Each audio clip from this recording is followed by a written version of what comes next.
of America, with your hosts, Michael and Jacob.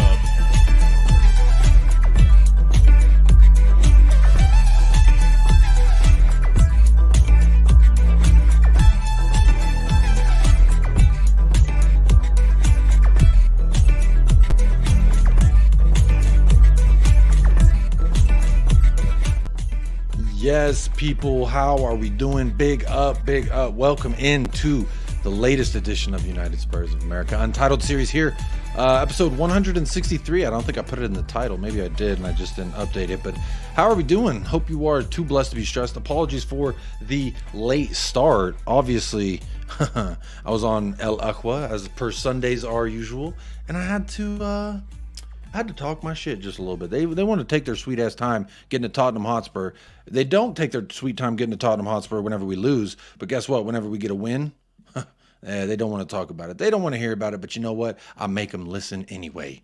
But how are you doing? I hope you are too blessed to be stressed. Make sure you are, real quick, hitting a like on the video. Happy Sunday from El Paso, Texas. Make sure you are voting in the poll as well. I see 36 votes. What are your vibes like the day after beating those dirty Eagles? 61% says smashed them, gashed them, and we deserved it. Talk to me nicely. I love that. 19% says Palace is so weak, it was always Spurs's. And 14% says Spurs got lucky. So a little about 20-some percent. I think Spurs didn't deserve that. 5% says, I'm tired of Angeball. It's a myth. Very interesting results there and very interesting choices for you to pick from. But look, I hope you're all doing very, very well. I've got quite a fantastic guest. And then we also have like a bird in a windowsill who will be appearing and leaving, but we don't know when or how. But let me bring on the first guest. And what a guest it is. When you're talking about vibes from the next day, what a better guest to bring on than the one and only. Wait, I fucked it. There he is. Hey. Nice. Classy build up there. I like it. Yeah. I like it. How you doing, buddy? Yeah, I'm good. I mean, I'm chilled about this season anyway. I think same as most people, didn't have any expectations at the start. Enjoyed the fun times at the beginning when it was going well. Not so fun times after that. Having discussion in chat at the moment with Teabag, for example. I've got to agree with him. It's not like we're playing well, but, you know, a win's a win. At the moment, I don't see how we change it all. So there is this notion going around, Kuva, that we didn't play well. And I felt that way watching it, especially in the first half. But then there was a moment where I really started thinking, hang on a second. In that first half, wait, I'm looking at the wrong match here. Hang on. I'm looking at the stats. First half, 83% possession. Yeah. 1 shot on target. They had 0 shots on target. They had 3 total shots. We had 2. 83% possession with more shots on target. As much as it felt like we didn't dominate the first half, those numbers would lend me to believe that we did. Second half numbers, 74% possession, 12 shots, 5 shots on target. So then when you look at those numbers throughout the entire 90, 78% possession, 14 shots to their 4, 6 shots on target to their 1. Outside of that free kick where Rodrigo Bentancur pulled down the guy, that was their only chance. Yeah. I mean, I don't feel like it was as bad of a game as maybe I felt in the 90. Yeah, am I crazy? The trouble is, that's when part of the tactics are working and the other part isn't. I mean, if we've got a lot of possession. That's a fact. We were playing in the opponent's half for the majority of the game. That's also a fact. But unfortunately, the third fact that's true is we played it very badly when we got in the opponent's third. We were lackluster, lack of ideas, as we've seen several games running now. Some players are not up to the job, and then some of them have sort of hit and miss with the form. Even Maddison, who was on fire at the start of the season, struggled coming back from injury. We saw sort of he was a little bit rusty in the first half, improved after the second half. But I think some of the ones I've been slagging off quite freely. Timo Werner, for example, I thought really, really poor first half. Second half, big improvement. and then just occasionally he was looking really dangerous. But at the end of the day, is that the long-term solution? I don't think so. It's enough to beat Palace, though. So when people say, well, we don't even deserve to beat them, yeah, we did deserve to beat them. They were poor. They were worse than us. That's the reality. So yeah, I think the numbers reflect that point as well that you're saying. Like, as much as I want to say the numbers, looking back at it, we completely dominated. But in the 90, I felt like we were still lacking that thing, and I think that's where everyone's getting hinged on, is we were lacking that thing for the first 60 some minutes, and it took going down a goal for us to fucking and I well, it's been a regular thing regardless of manager over the last few years, hasn't it?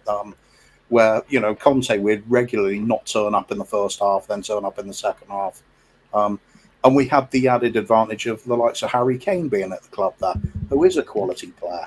Now we're reliant on Sonny, Maddison in that forward line. I don't rate any of the others personally, but we have to hope they can come up with something like they did yesterday. I mean, as limited as I think they are, Timo Werner and Johnson did have an effect on the game yesterday. So, Johnson came in, and that's when everything started happening. We went down. Bentancur came off, and we'll talk about him. I thought he had a little bit of a questionable performance. At least defensively, I thought he was good.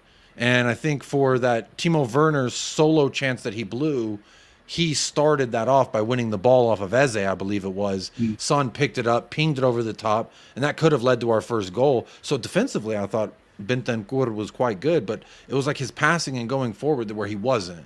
And so he's the first one who gets chalked off for Brennan Johnson, and then we moved Kulusevski inside. And that's when things really started cooking for me.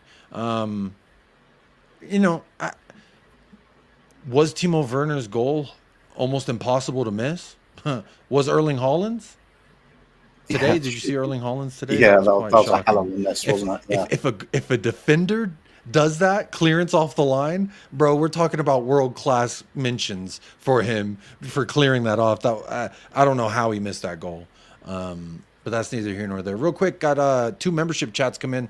LFC for the double, member for 3 months. Big up, LFC. I don't know if you've been gifted them for 3 months consecutively. It's pretty lucky. Or if you've just been supporting this channel for 3 whole months. Big up, I appreciate that. Says, I sniff my gaffa.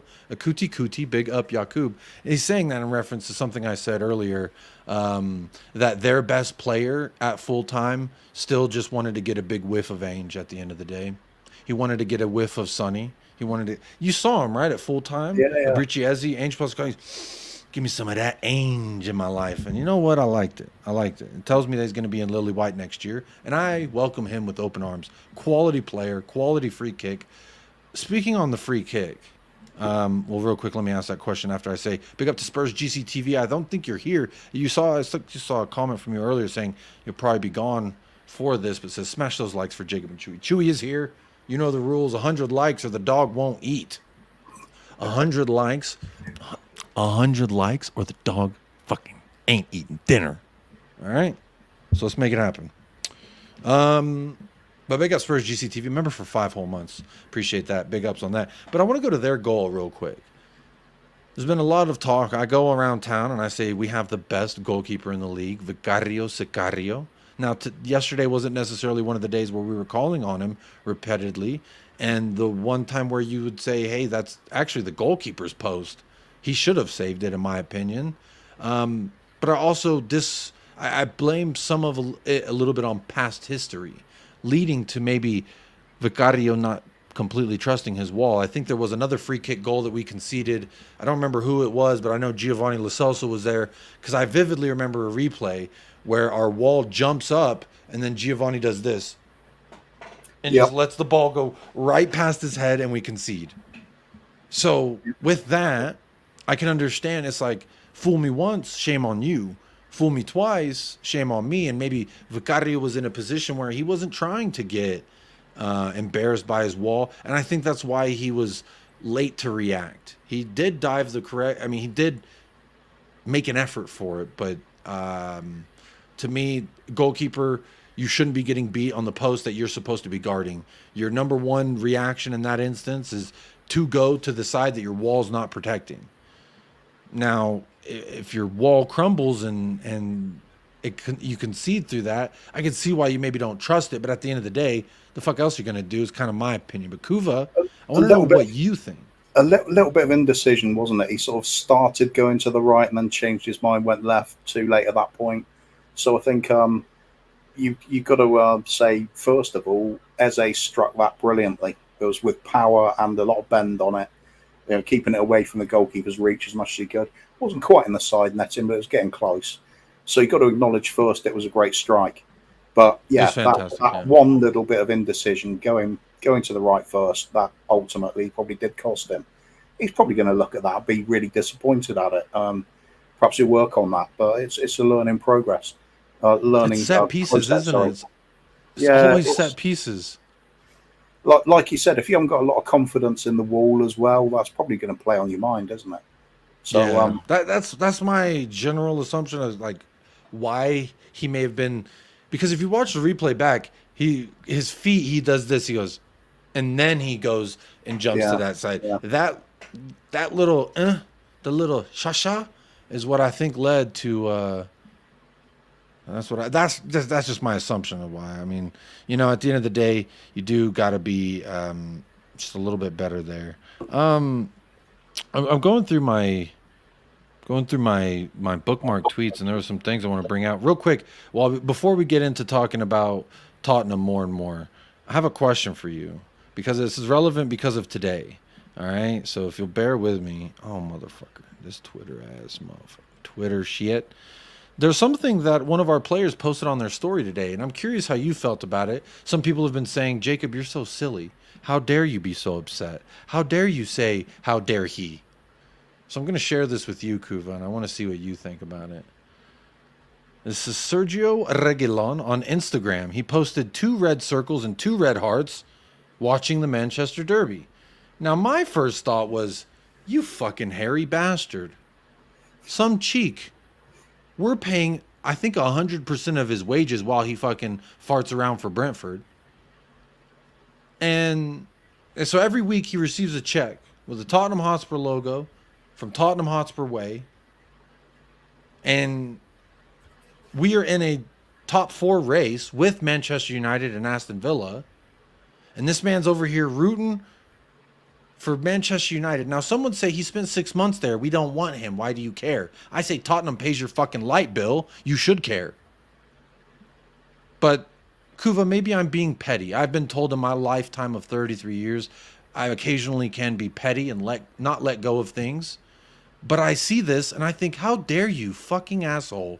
Just because you're shit and we don't want you doesn't mean you can just turn your back on the motherfuckers who pay for the water bill, electric bill, the lights, motherfucking water, the condominium that you're staying in, and wherever the fuck Brentford is. Is it London? Just outside. Yeah, near enough to be a derby anyway. But for me, it's it doesn't matter, does it?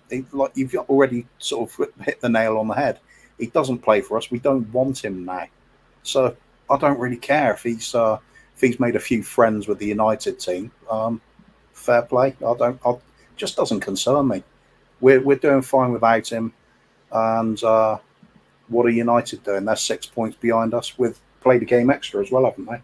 So yeah, we have a game in hand and 6 points on them. But to me, it matters greatly.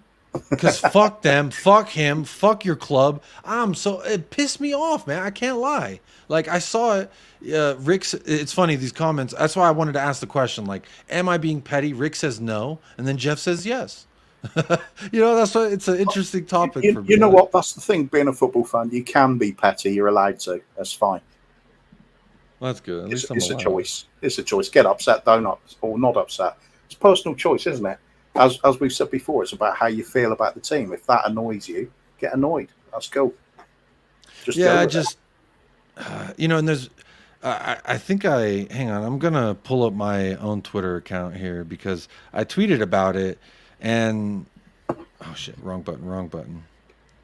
Oh man, this Twitter's all different now. Hang on.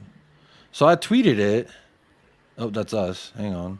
No, I tweeted that too. Oh, I tweeted a bunch today, apparently. So I tweeted, excuse me. Let me pull that comment down. I see I've got my fan in the chat again, Harry Spence. He's asking if I'm George Galloway's brother now. Well, obviously I don't know who not. that is. What is he talking about? No, he's a politician over in this country, quite a controversial one. But he's asking, am I his twin and things like that. So after the other night's conversation, I'll tell you what, Harry Spence, why don't you go and find out if he's got a gas oven and a dog? That'll probably give you your answer, won't it? That might. It just might. This bloke's so weird. It's like it's weird. You know when you're shredding something and the smell goes round with you all day. It's kind of that.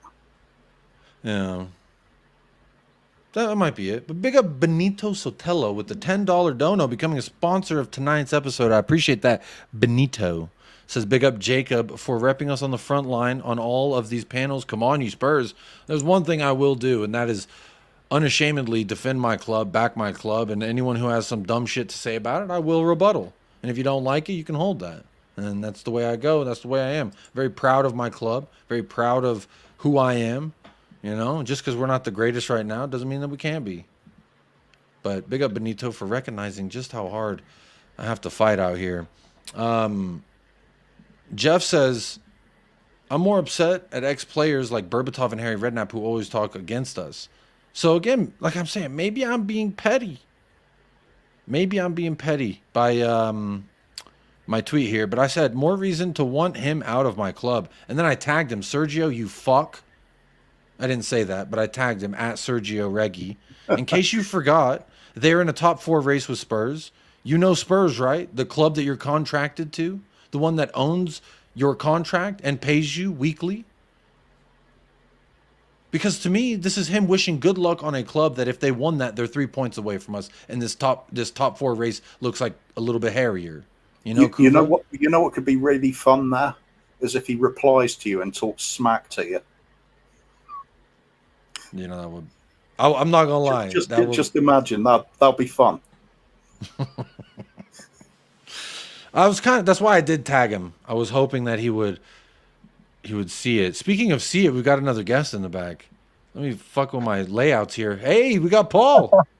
Hey man, how you going? Hey Cooper, how are you, man? How's everybody doing? Buddy. I was just sorry, I had to pop off and earn a hot $8.90 there, so forgive me, you know. Oh, made a nice little chunk of change. Paul, the question I'm asking right now, well, first of all, I hope you're doing well. Second of all, I don't want to spend too much time on this, so I do just... Am I being petty by saying fuck you, Sergio Reguilón? By being upset that he's tweeting good luck and love to a club that we're in a top 4 race with? What? Sorry, what's the context? What's he tweeting about? What's Reg the Octopus on about? He put on his Instagram story some red hearts and some red circles showing that he was in fact supporting Manchester United today in the derby. So I got kind of irritated, and some, half the people in the chat are saying, Jacob, you're petty, get over it. Half the people are saying that did piss me off too. We pay his contract, I'm pretty sure 100% of his wages. I'm pretty sure that was part of the deal with Brentford. We pay 100% of the wages, and then he gets loaned there. So one, we're paying his wages. Two, he's contracted to us after this. So when he returns from Brentford, he's still our fucking player. And three, this is a big game where if United, if he got his way, which was good luck for United, they would have gotten all 3 points. And what that would have done is they would have been 3 points behind us. It made this a little bit more difficult for us. So for me, I see it as you're a fucking bitch, Sergio. And then the other half of me is like, maybe I'm being petty. I've been known in my lifetime to be petty from time to time. What do you think it is? Or maybe he thinks Tottenham are still in a title race, and the best result for Spurs is for Man United to win. I don't know. I mean, that's the only possible. Otherwise, I'm kind of with you. Just shut up and keep out of it, mate. Just get your head down, get some minutes for Brentford, and then come back to us, and we'll boot you out the door anyway. Yeah, maybe that's what it is. Maybe it's such foresight. He's like, Spurs are in a title race. I got to root for United here. I think it's because he made friends at Manchester United, and he's being tone deaf. What, I don't know. Instagram friends? He made some social media friends at Manchester United, did he? Oh, best friends forever. What an old tosso. Scott M here, big up Scott, says Spurs treated Reguilón poorly. He shouldn't care about us. He has moved on.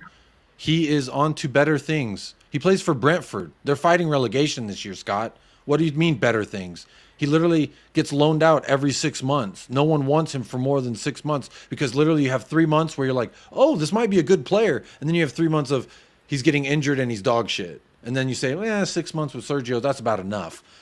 Ange Postecoglou needed 45 minutes to know that Sergio would not work. So I don't think he's on to better things. You might be right that we treated him poorly. I don't think so. He's had a pretty good wage for X amount of years. We treated him poorly. We would have fucking iced him out. But I don't know. That's just me. But big up, there's over 110 people across all 3 platforms. So wherever you're watching, make sure you are like, follow, retweet, subscribed. We have hit over 4K. We will sort out a 4K party, and then we soared over to 402, or excuse me, 4,200. So big up to everyone. What's this 3-platform business? You're like some sort of Rupert Murdoch. What's the 3rd one? What are you doing, man? We're live on YouTube, we're live on Twitch, and we're live on Twitter or X. Whatever. So whichever one you want to go off of. That's what we are. What is this? More like the Eagles. Jacob, a young Glenn Frey. Who's Glenn Frey? He's like a. I was going to say, am I assuming he's lead singer for the Eagles? I don't know. I thought y'all would. I thought you were shaking your heads like, how dare you not know who Glenn Frey is? No, I'm shaking my head because I think the Eagles suck ass. Hotel California, isn't that a classic? It's an overplayed twee load of twat. Hang on. I've just spotted something needs an immediate response here. Harry Spence asking if I will challenge Hippie Hotspur on his Ange love. So, Paul, do you think it's right you should love that Big Ange? Of course, Big Ange is the man. I banned Harry Spence from my channel anyway. So there we go. I think that's covered it. There you go, Harry Spence. So big up, mate, with another one of your great questions. Well, you know what, Harry Spence? The Paul Hotspur has spoken. Hold that time out, my friend. So there you go. That's what I'm saying. When the Hotspur hippie speaks, we listen. That's what we do around here. People saying Eagles one of the greats. They love Hotel California. They say, how dare you not know who the Eagles are, Jacob? Are you even American? But speaking of Eagles, I said this on Hassam's show. If I did to Eagles what we did to the Eagles at Tottenham Hotspur Stadium, I would be in jail. I'd be a felon. It is a federal crime to do what we did to the sacred bird. But you know what? Fuck those Eagles is what I say. Pluck the hairy bastards. And we put them on the grill. To me, Paul, real quick, I'm digressing, but Paul, I want to ask. Brennan Johnson comes into the game. All of a sudden, we start scoring goals. Is he a super sub, or does he get a starting position back? Oh, who knows how it'll work out? But it was a good performance, wasn't it? I mean, what a load of pressure and skill to set up that goal for Timo. It's brilliant. So it might be a case, you know, we obviously had to start him because of injuries and AFCON and all that sort of gubbins. I don't know. I'll see where he fits in, but it was a good show. And hopefully he'll take a bit of heat off him because I think he's been getting a bit too much flack unfairly, actually. And I'm happy that he did something pretty special there. You know, there's something that I thought of this morning. If I'm supposed to listen to Tottenham Hotspur fans on YouTube in the summer say, I'd take Joachim Andersen over Christian Romero, and then those same Spurs YouTubers say Brennan Johnson is shit, what are they thinking when Brennan Johnson absolutely obliterates that fucker, goes past him, and then does it to Jefferson Lerma too? Kuva, can you help me out here? Spurs fans actually told me Joachim Andersen over Cuti Romero.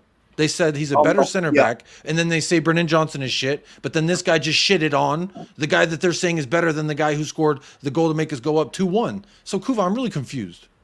Well, I'm not going to take it on a single game as evidence of anything. So I think with the likes of both Timo Werner and Brennan Johnson, I've said I doubt that they're going to be any good to us in the long term. But if they keep doing what they're doing, actually have significant impact in a game, and I mean assisting, scoring, if they keep that going, they turn people's opinions, don't they? Including mine. So what the message to the likes of Brennan Johnson is, good, well done, more please. Keep that going. They'll shots everybody up. If he comes out at the end of the season and he's got half a dozen more goals and half a dozen assists, he'll have had a hell of a run in.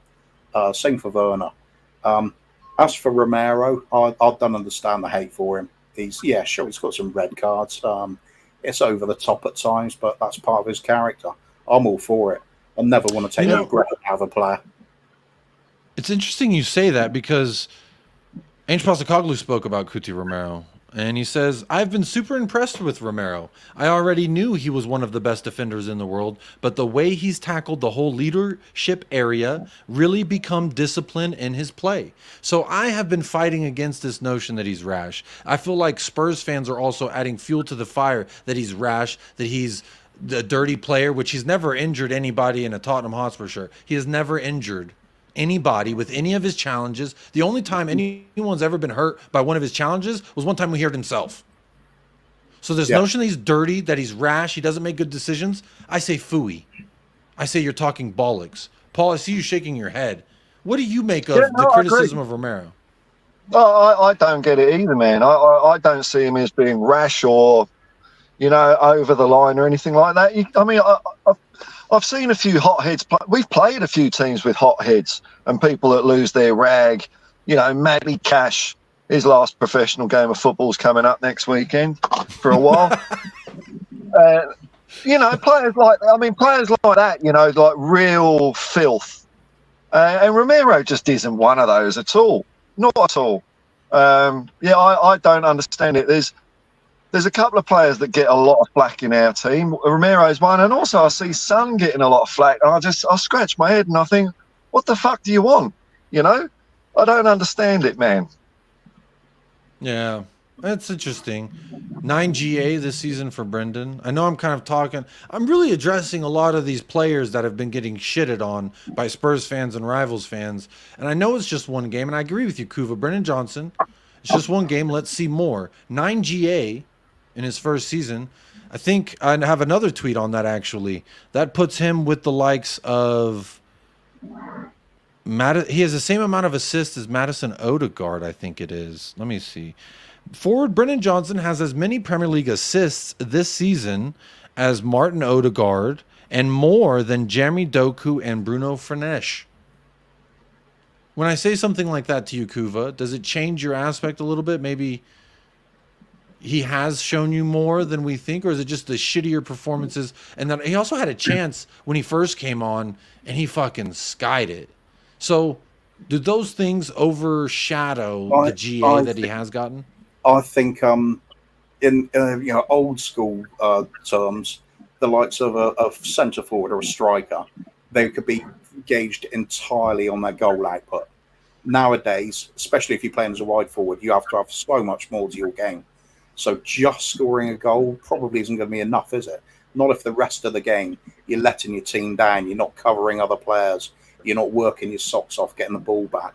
So you've got to look at the all-round game from the forwards. And does he live up to the expectations?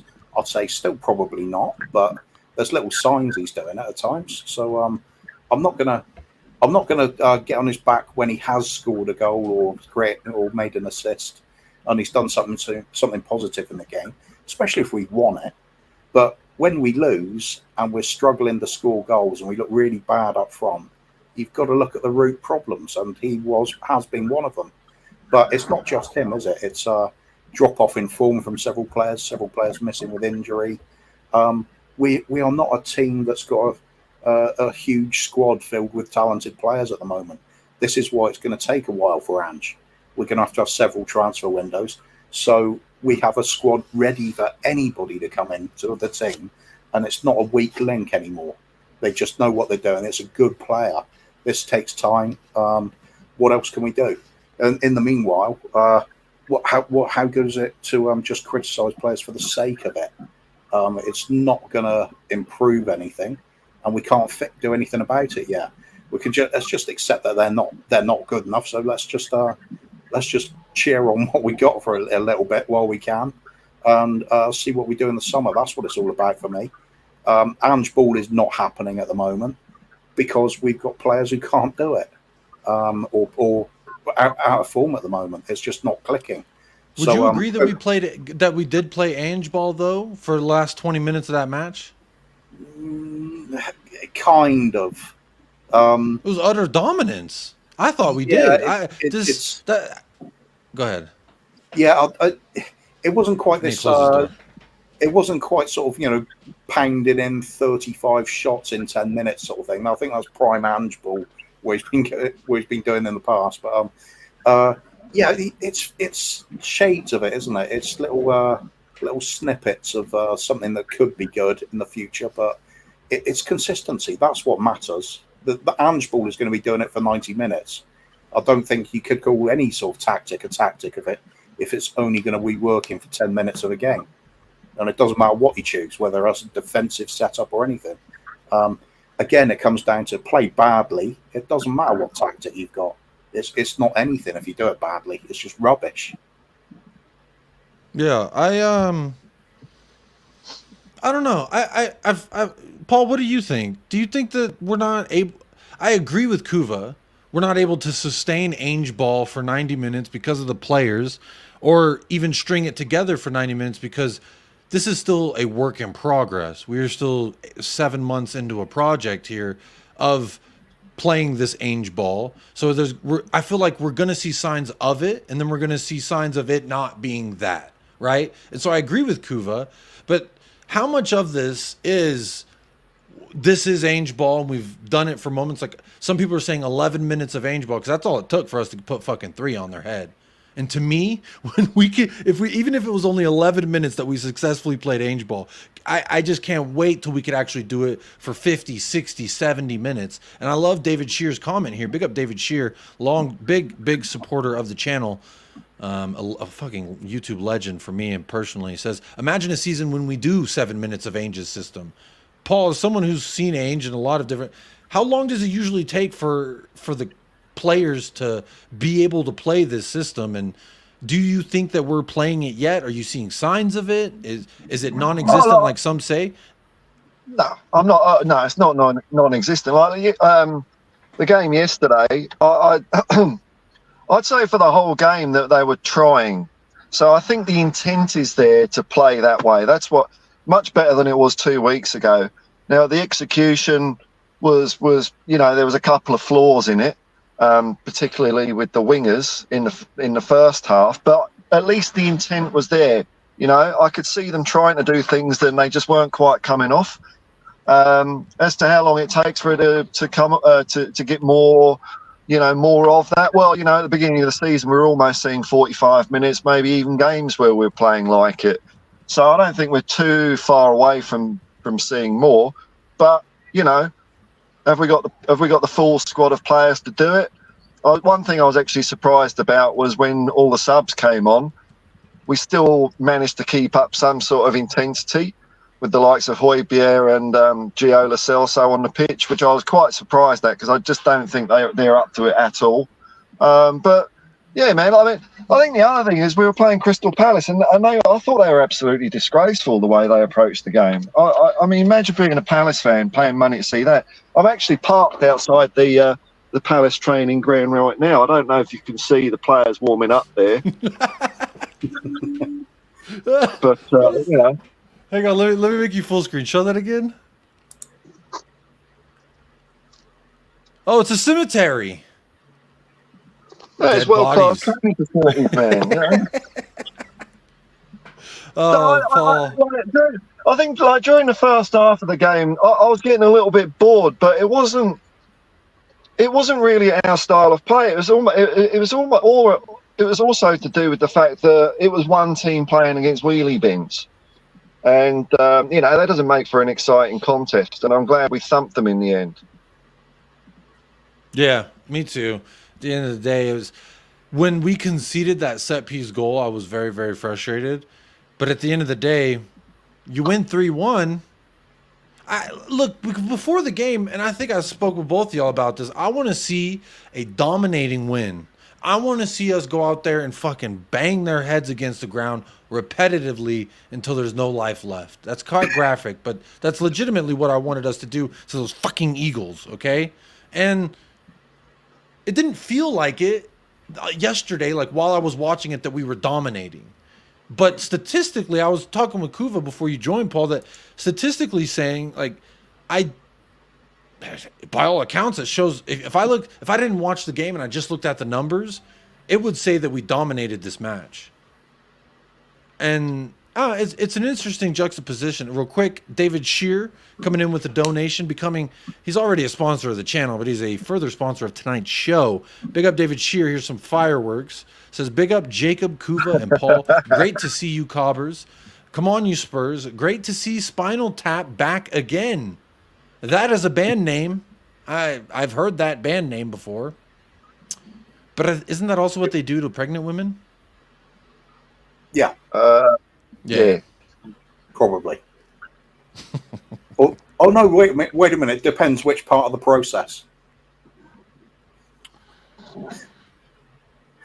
At the very end. At the very end of being pregnant, right? I was gonna say some things I'd like to say that was my version of a spinal tap, but you know. Oh, hey, I see what you did there. Some say that's how I got in this predicament in the first place with another baby on the way. But big up David Shear. I appreciate Spinal Tap is a movie about a fake band. Oh, okay. There we go. You're so. I applaud your youth, Jacob. Why? What am I just that? Is that a well-known movie? I've seen the word Spinal Tap. And it looks like the font is the same as Metallica, right? Or AC/DC? Yeah, Motorhead. Yeah, Motorhead, AC/DC, that sort of thing. Yeah, it's a spoof thing. It's pretty funny. Okay. I'll have to check it. I love satirical movies. I do. Look, I've just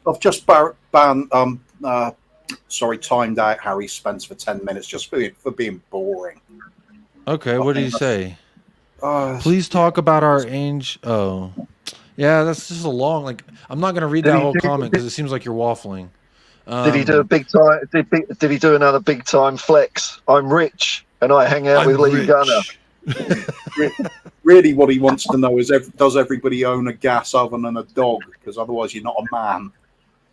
Yeah, he commented on one of my videos and was like, listing a whole bunch of shit and was like, all these things cause estrogen. Tell Kuva.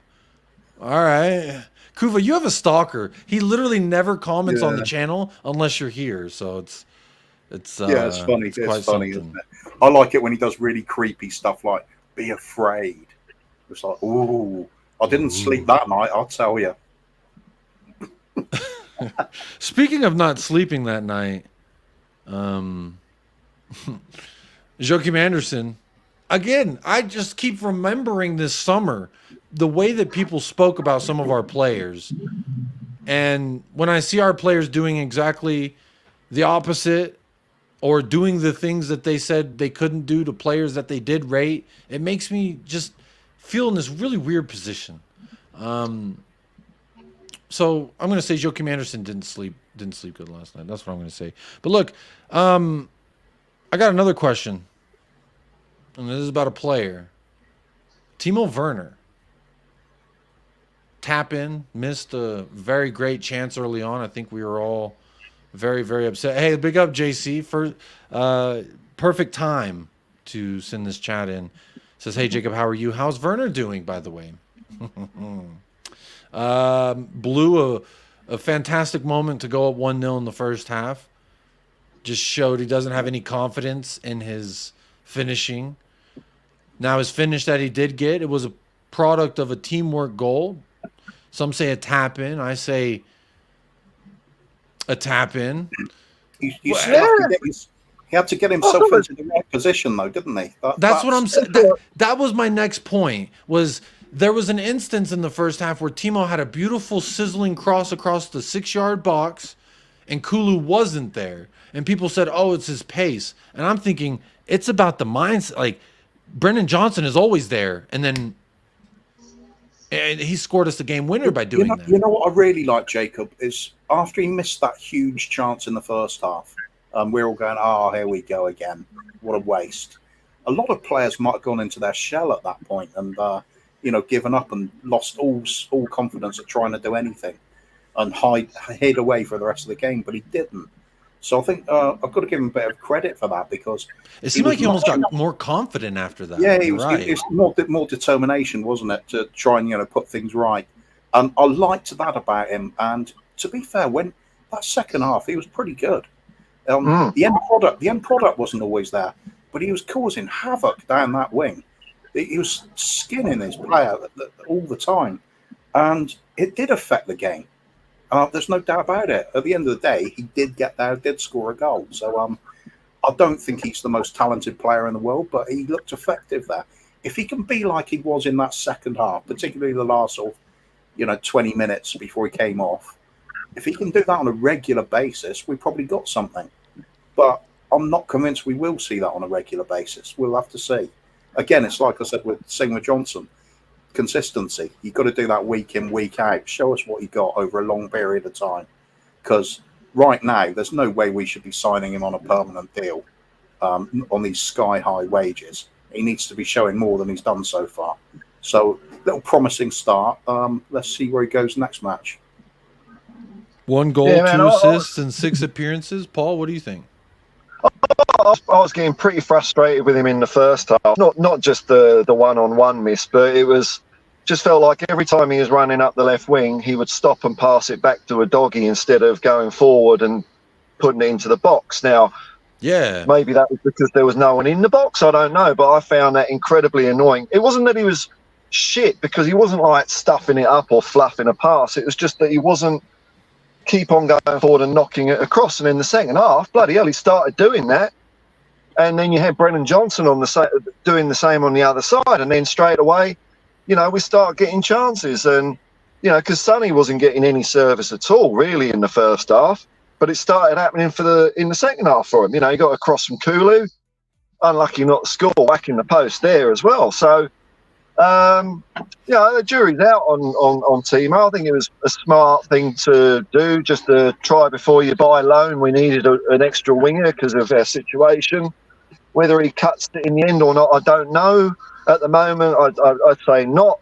But if, like Cooper says, if he keeps on doing what he did in the second half, then maybe. I don't know. Depends who else is out on the market, doesn't it? That's true. Yeah.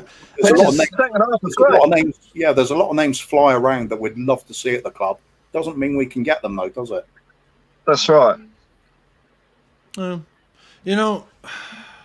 It's interesting because I was having this conversation on Footy Judge Mo's channel yesterday about what you just said, Kuva, like attracting these players to the club. And while we did yesterday on the show, it was more about like getting Champions League or getting Europa League, and that I don't believe that if we got Europa versus Champions League, that changes any of the players that we are, first of all, able to bring in, or secondly, do bring in, because we had Champions League and a summer, and then last summer we didn't.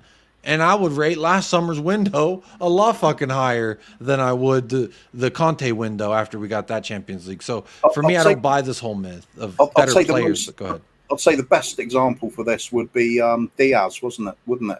We were all lined up to sign him. Then Liverpool come along, wanted him. So he goes to Liverpool. And the reason we got Mickey Van de Ven was because Liverpool pulled out of the race. Apparently, it came out that Liverpool said, we don't think he's ready yet. He's only had 1 year in the Bundesliga, and he was fantastic, yes, but he only had the 1 year, so maybe let's wait a year. And we said, okay, we'll negotiate for 2.5 months, and we got it done. So, to me, it was like these guys that we get, it's not because we're got Champions League and it gets them in. It's not because of this or that. To me, it's because... first and foremost, if Ainge is a convincing factor, But at the end of the day, the club has to write a check for the transfer fee.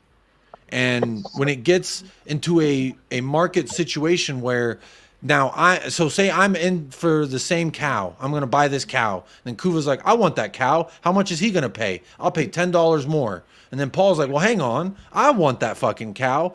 I'll pay $10 more than what Kuva's paying. So now it's $20 more than what I was about to pay. But y'all fuckers came in here and jacked the price up. That's what happens in these markets. And when that happens to Tottenham Hotspur, we say, all right, fuck that cow. We'll find another one. Let y'all fight it out over that fucking cow. You know what I mean? Like, not to equate players to cows, but it's literally that simple. In a fiscal market, when there's more demand, there's more value in that asset. So to me, like, it doesn't matter we get Champions League, because if we get Champions League and they're like, yeah, I'll go to you. Well, Liverpool are gonna have Champions League and they want you too.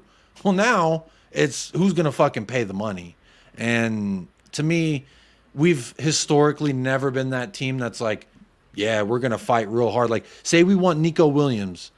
Well, that might not be a good example because I think he has a release clause of 60 million or something. So in a player that doesn't have a release clause, let's say hypothetically Nico Williams doesn't, and we're like, we'll go in 65, and our top is 70, 75 that we'll pay.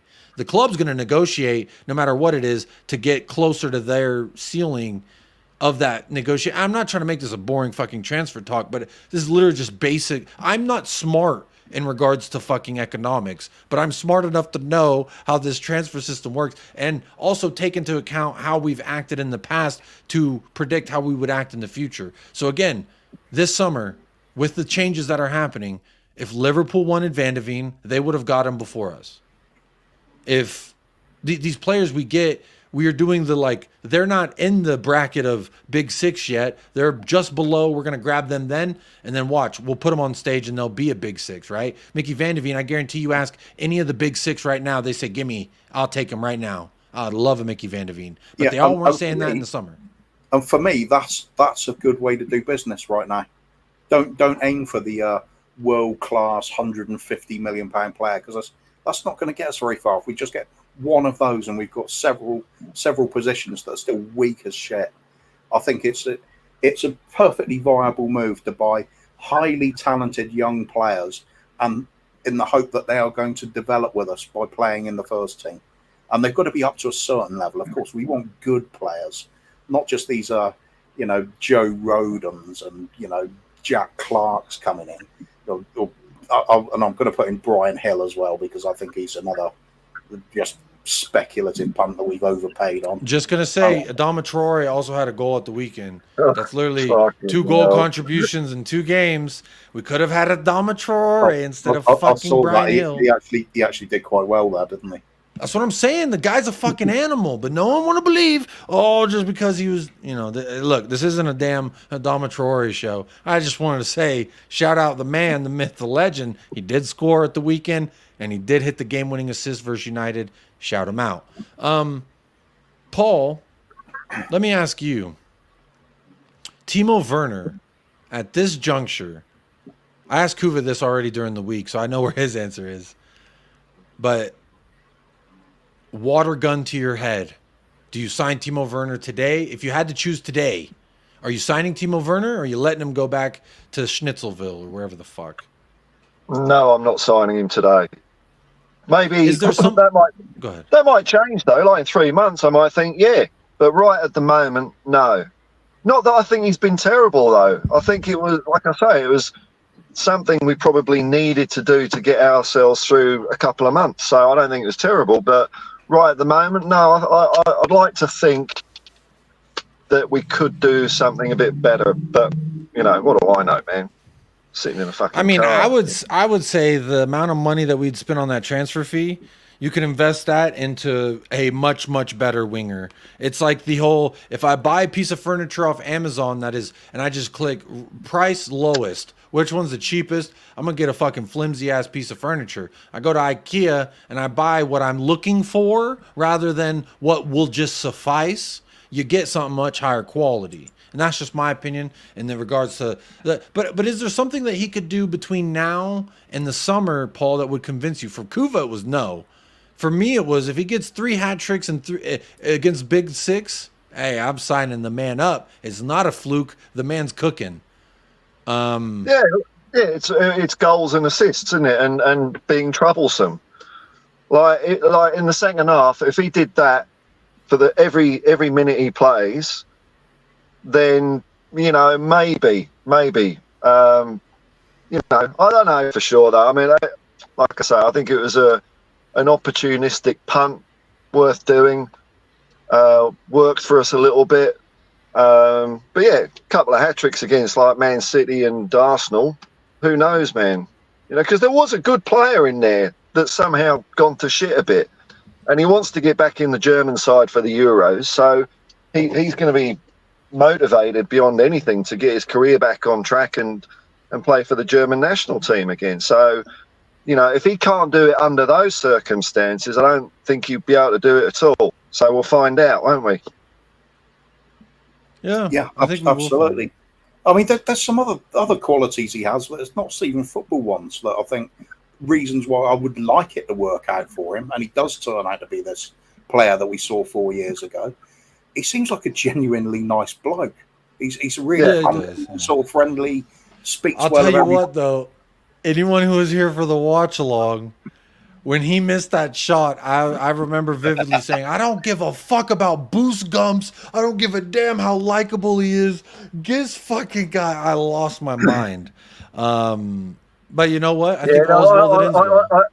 I got to that stage in my watch along towards the end of the second half when Werner's going forward. Don't you fucking pass it back to a dog. He's fucking passed it back to a doggy again. Fuck you, Timo. So, do you know what happened last season under Conte though? For me, is I used to be like that in matches. I used to get really wound up about it, but last season broke me. I just don't give a toss. I'm just chilled. I'll just wait for it to get better. I've sort of given up on instant fixes and things. We're just going to have to hope for miracles to happen with the club owners and see if that works its way down. So I think I miss getting that angry about games, but at the same time, I feel in a better place not doing it. It's weird. I've fallen out of love with my team, and I've kind of crept back into a kind of I'll watch them, but it doesn't really faze me that much now. It's a shame, but I hope I'll get that feeling back again. I think Ange is going to make it happen in spite of Levy. That's the real challenge for me. I mean, you're really working against the current. You know what I mean? This is salmon swimming upstream to mate type of shit. And the current is Levy and this board. But salmon still get to the promised land and fuck. So I believe that we could get to the promised land and have some sex as sexy little salmons. But look, I'm not here to talk about salmons. That's a known fact. Y'all know that, right? That like salmon, they swim upstream. That's why the bears, they stand on the little cliffs and they're like, woo, they fly up. Yeah, it's fun. I love Nat Geo. What the fuck was I going to talk about? Explain the second salmon, because the first one goes up and the bear gets it. What's the second one doing? He must have seen that. I was thinking, hey, at least that bear's mouth is full right now is probably what he's thinking. Now I got to go. He's got It's like when there's a cop, there's a cop in the area and he pulled someone else over. I can speed now. Don't tell me you've never got into trouble when you're just thinking with your dick. I mean, I'm with the salmon, Sometimes you just got to do what you got to do. Yeah, sometimes you do. Hey, big up the salmon, man. I love me some salmon. I'm super confused by the chat. There's some crazy chats going on in here. But big up Norman says, nice to see you back on a stream, Kuva. A man with a bigger opinion than ego. With a bigger I think it says opinion. Thank you. That's a compliment. Yeah, I like that. Yeah. Cheers. That's very nice. Yeah. Bigger onion? Big onion, yeah. Apparently got big old onions there, Kuva. Got a bigger onion than his ego. Yeah, that's all right. To be fair, though, we've all got egos. That's why we come on stream. We're trying to sort of massage them a little bit, aren't we? What do you think about this, Kuva? And I know where your position is here on Timo Werner. Slane McRoth says, come the summer, Werner will know Ainge's system better. Likely will fit in a particular role for like a squad depth position. Seems like a good guy and would be flexible. Kuva? Let's hope so. Let's hope so. I never want a player to fail when they come through the door.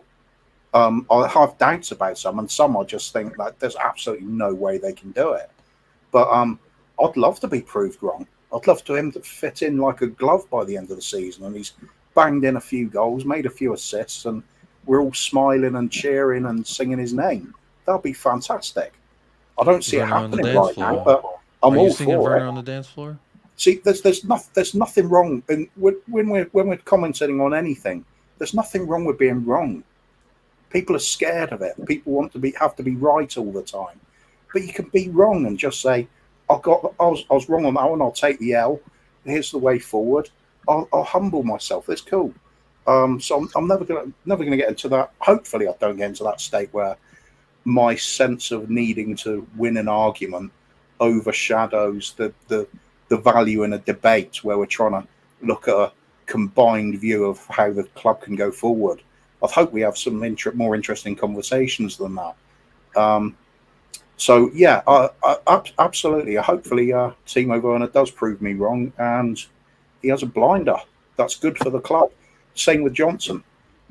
Any player we have on our books, I want them to be absolutely brilliant because it's healthy for the club. We're in a better place for it. So just hope they will step up for it. I hope they've got the heart and the desire for it. I think Timo Werner has. He does strike me as he's a determined character. So let's see if the confidence flows. A few goals pop in. That could make a difference. Perhaps he can recover some of that earlier form from 4 years ago. But the odds are against it at the moment. Let's just see. Fingers crossed. Speaking of people being wrong, I'm yet to hear anyone out there criticise Crystal Palace and other teams that try game management and it don't work. Because it seems to be this, I keep hearing this thing, we're naive, we need a plan B, we need to play pragmatically now and then to see out a game like it's a nailed-on guarantee you will hold on to a result if you do that shit. And by my reckoning, Crystal Palace is the 6th team that's tried to do that and failed against us. And no one seems to mention when game management, time wasting, staying down on the ground too long, goalkeeper holding the ball too long. No one seems to point out when it fails, and it fails regularly. Whereas one thing I liked about Tottenham on the weekend was whether it was high quality or not, we had that intent right up to the bloody whistle at the end of the game, and that's what I enjoyed about it. To win the game, we were 2-1 up, didn't park the bus, we went 3-1 up. That's how you win a game. Fuck it. Yeah. Absolutely. And Paul, that's something that we've talked about before when this whole Angels naive, because what match was it when we were up and we didn't, was it Everton? That's when the I think it was Everton. I'm gonna have to look. But the points minute winner, the points, equalizer. Something, and that's when it started getting going and making the rounds. As Ainge naive, he should have sat back and played for the result and yada yada yada. And then Paul, you said something in one of your videos, and I actually pulled it up on stream. I think just because I fucking missed hearing your voice on my channel, but I pulled it up on stream, and there was a really good point that you made in there. Is exactly what you just said, which was how many times do people, all right, we're up, let's just sit back with this Joachim Anderson, who I'm told is better than Romero. They sat back, and guess what? He sat on his fucking ass. And to me, I think that's where it comes in. And I love that you brought it up, Paul, because I think we do need to talk about it more. Why the fuck isn't anyone saying, hey, where was that game management for Glasner, you Austrian fraud? Yeah, it was Sheffield United, Luton, Brentford, Liverpool tried it when they went down to 9 men. And we got results in each of these games. Yet somehow, when we've got a lead or whatever, we're supposed to change what's got us the lead in the first place. Stop playing attacking football. Do something else, which, for 20 minutes or 10 minutes, or I don't know how long people expect people to hold on. I just don't see any benefit in that at all. And if you don't get the result, so be it. But you've had match minutes playing attacking football, which makes you better. Also, one little thing I've got on this as well, don't get me wrong, I'm no Levy fan or anything like that. but hearing the way Ange talks and the way we're playing, it looks to me like Ange doesn't really give a shit about top four, and he's willing to perhaps not get results in games like we did 2 weeks ago. We're not just going to hold out 1-0 wins just to try and finish fourth this year. We're going to keep trying to play attacking football and see where the dice roll, but it's not going to be we're going to just focus all our attention on top four. We're going to try and play attacking football and see where that gets us. Now, that might be top four, it might be fifth or sixth, who knows, man. But the more we do it, the better chance we've got of playing better next year. It's a long-term process. Yeah, so I'm I happy agree. about that. I agree. If we abandon trying to play this style of football, then when are we going to learn it? Are we just going to wait until there's an entire squad assembled and then go, oh, suddenly we'll play this way, and it's foreign to all the players? No, you stick at it.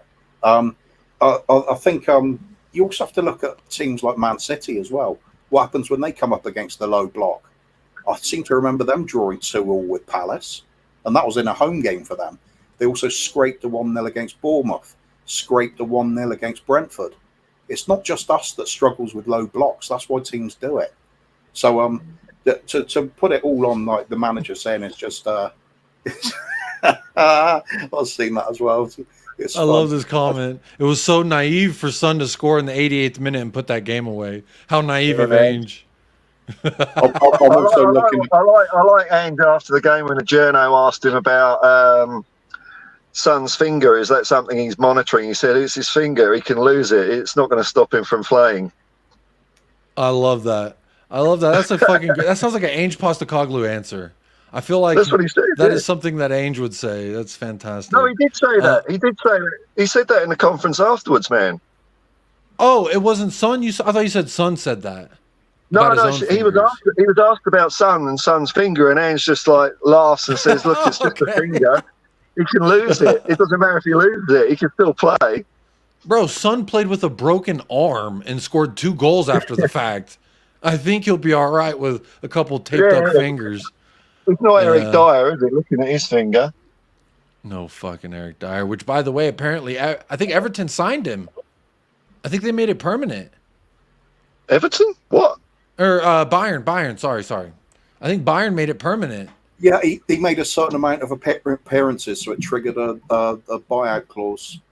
Yeah, and I saw him tweet something. Or was this a fever dream? I swear he tweeted like, "I'm so grateful to extend my time here at Bayern, and I'm so it's this and that." Oh, they're in shambles right now.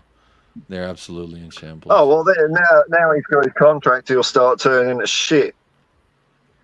What's the German for moon boots?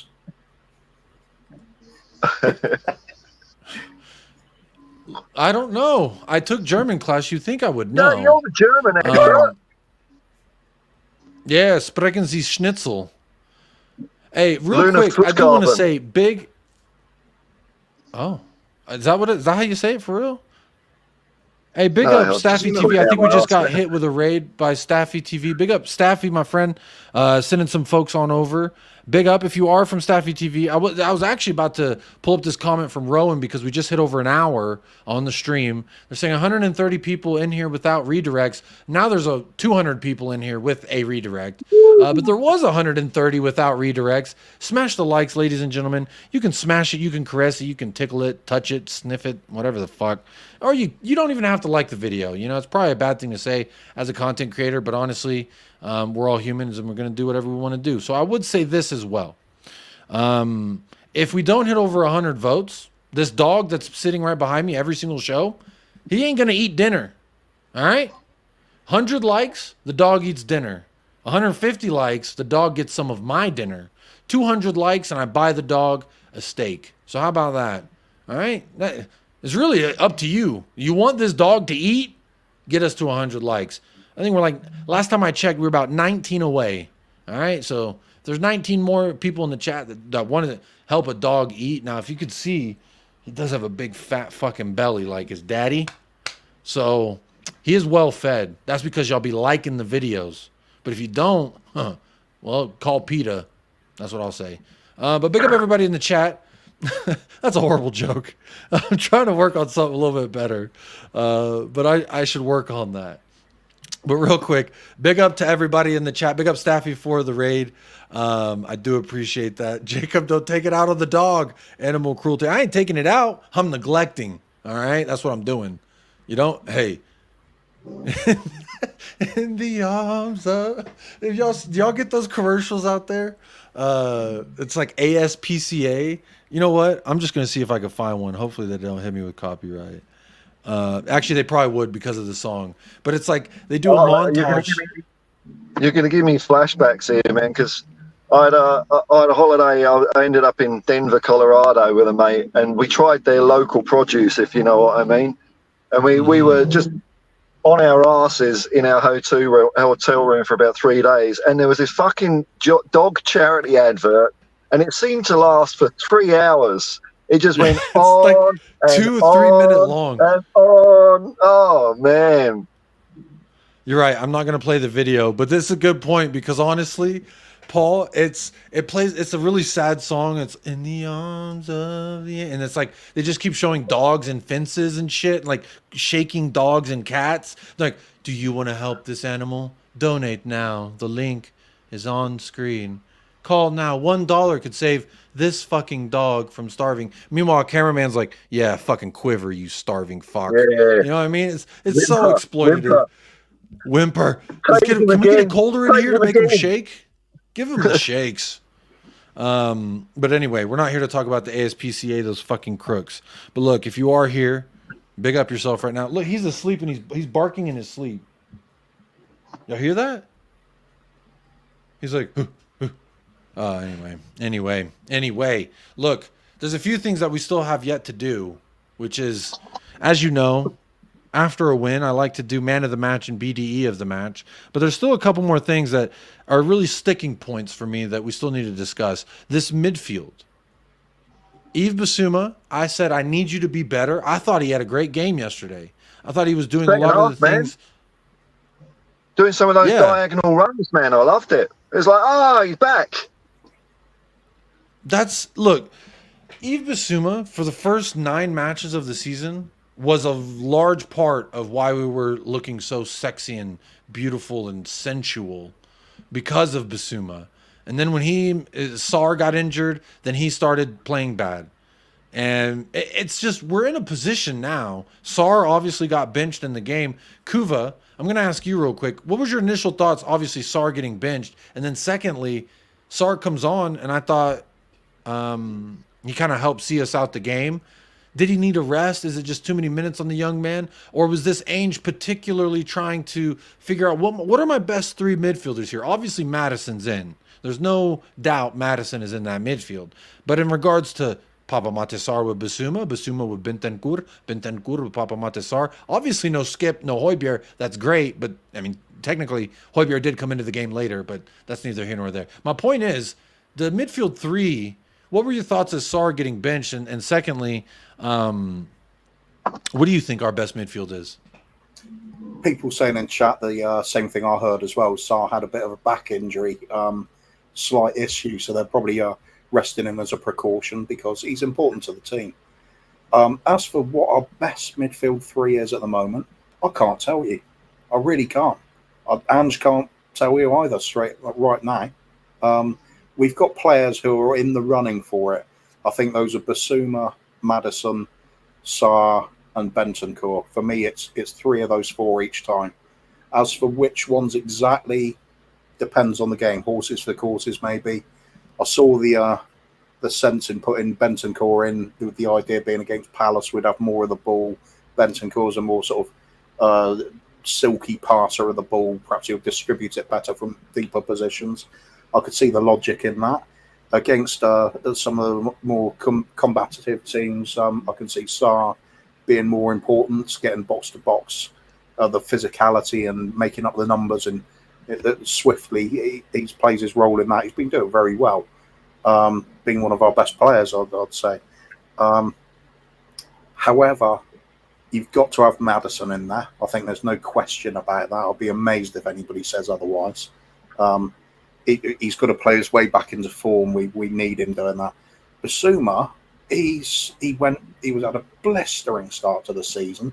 I think if it wasn't for the form of Maddison at the time, people would have probably have put Bissouma as our player of the season after about 8 games. He lost his form, but he seemed to be back on it a bit against Palace, didn't he? He was looking a lot more like the player of old. So he's very important, and it's important he gains his form again. Positive signs against Palace, but we need him back to what he was doing at the start of the season. If he's doing that, we've got selection problems in midfield, and that's great. I mean, season past, we were struggling to put anything. We're chucking Skip in as the best option at times. We can't be doing that all the time. I think if it was down to me right now for our best 3, I say I don't know, but I mean gut feeling for me would be Bissouma, Sarr, Maddison. I think Bentancur needs a little bit of time to get back into his swing. He really has struggled to be coming back over those injuries, perhaps a little bit too quickly. I think it's affected him quite a lot. There's no rush, though. There's going to be lots of games to the end of the season, and there's going to be certainly a lot of games next season. So there'll be plenty of rotation. Players will get plenty of game time when we need a strong depth and depth in the squad as well. It's a good headache to have. So right at the moment, I think Sarr doesn't get enough credit, if I'm honest. I think people are too eager to leave him out of the team for, like I say, a bigger name because they've had more years on the clock and done it in bigger competitions and whatever. But Sarr's been absolutely fantastic for us. I'd love to see him carry on getting plenty of chances with the team. I think rather than Roy Park bringing it up about Dragusin as well, same sort of issue there. I think we all agree this is a player that's got a lot of potential. We can see things that he can do well, but it's timing. Who do you can't drop Romero or Van de Ven at the moment. So unless you're going to drop to a back 3, which you could, I suppose, if you're going to play Romero very attacking minded and getting forward a lot, he basically plays as a 6 anyway. Then you've got options. That's what we need. We need that strength in depth and the ability to rotate players. Midfield, defence, any part of the team. And I'm going to maintain, I think the weakest part of our team at the moment is up front. That's where we're the bluntest so often. If Maddison or Sonny isn't doing it, we regularly fail to score or fail to score as many as we should. So we're relying on these sort of fringe players to try and step up at the moment. Midfield, I think, is looking pretty good for us, to be honest. Need a couple of players. If Højbjerg and Skip are on their way out, just get a couple of really good passes of the ball. I'm talking players like a Pascal Gross, that sort of player. Somebody that's just great at getting the ball, technically very good, can pass it.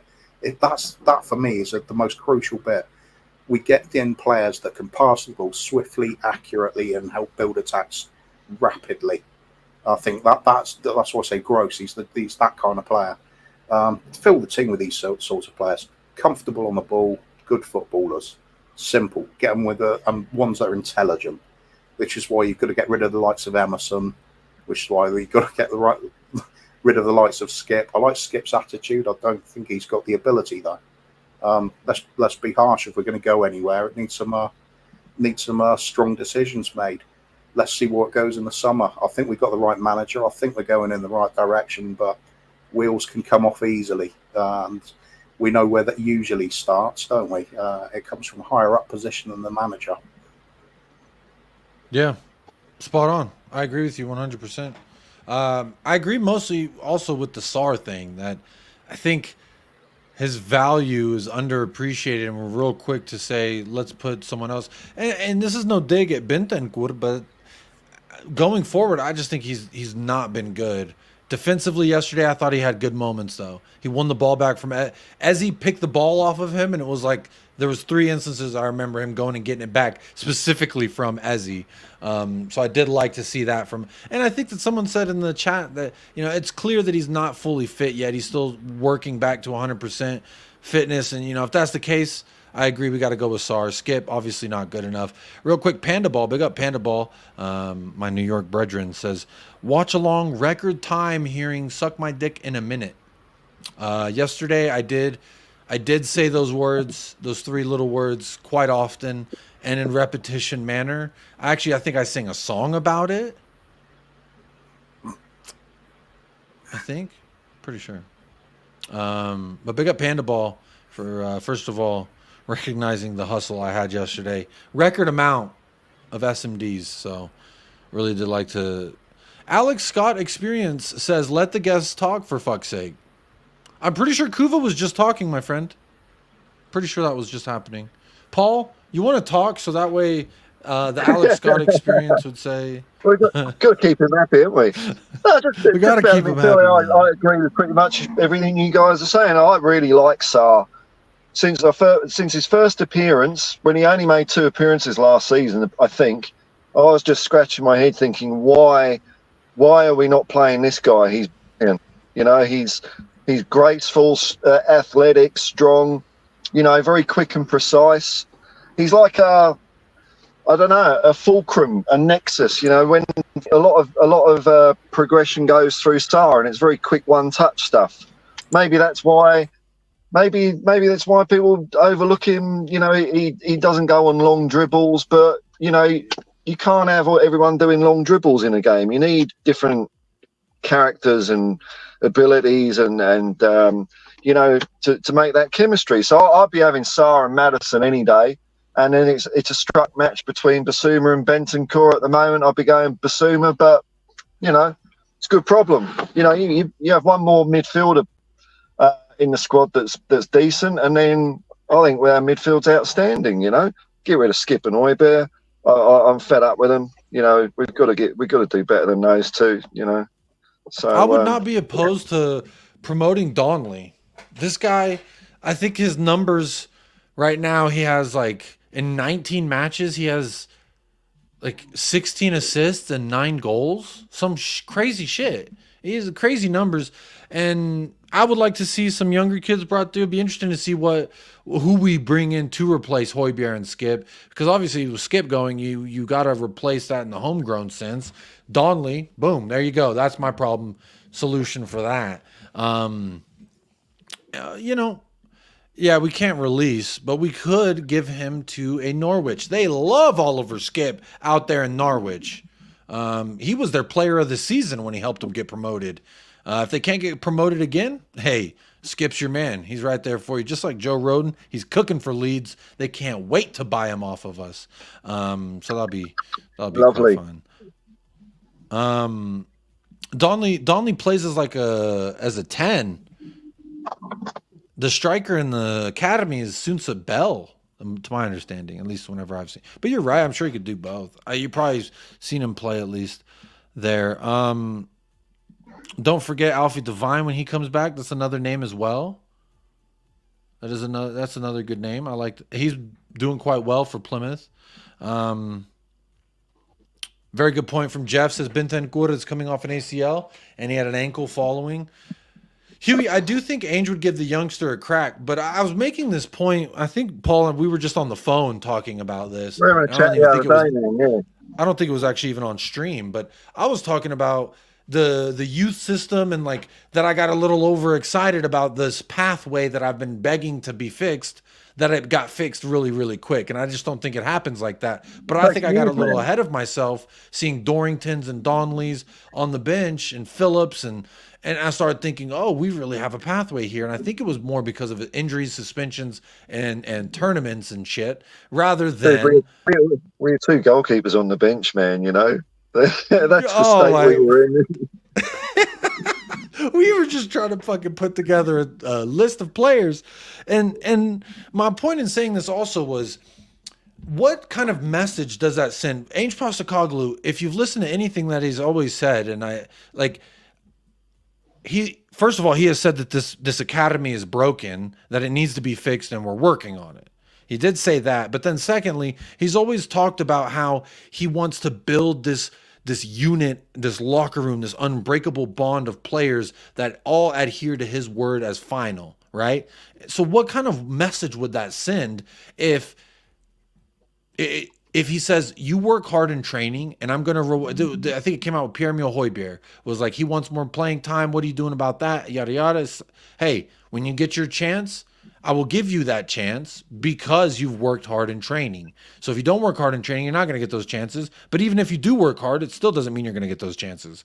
So by him saying that, what kind of message does that send to the locker room as a whole if he says that and then he just turns around and benches some of the hardest working players? Like, they're not good, but these names I'm going to list are all names of players that I would put my couch on. And I just got a brand new couch. It's a very nice couch. And I would bet that fucking couch that these names I'm about to say, that they all work very, very hard in training. Ben Davies, Pierre-Emile Højbjerg, Oliver Skip, Emerson Royale. That's four names. Minimum, isn't it? That's the minimum. That's the minimum that's required as a professional footballer, is to do what you can in training, you know?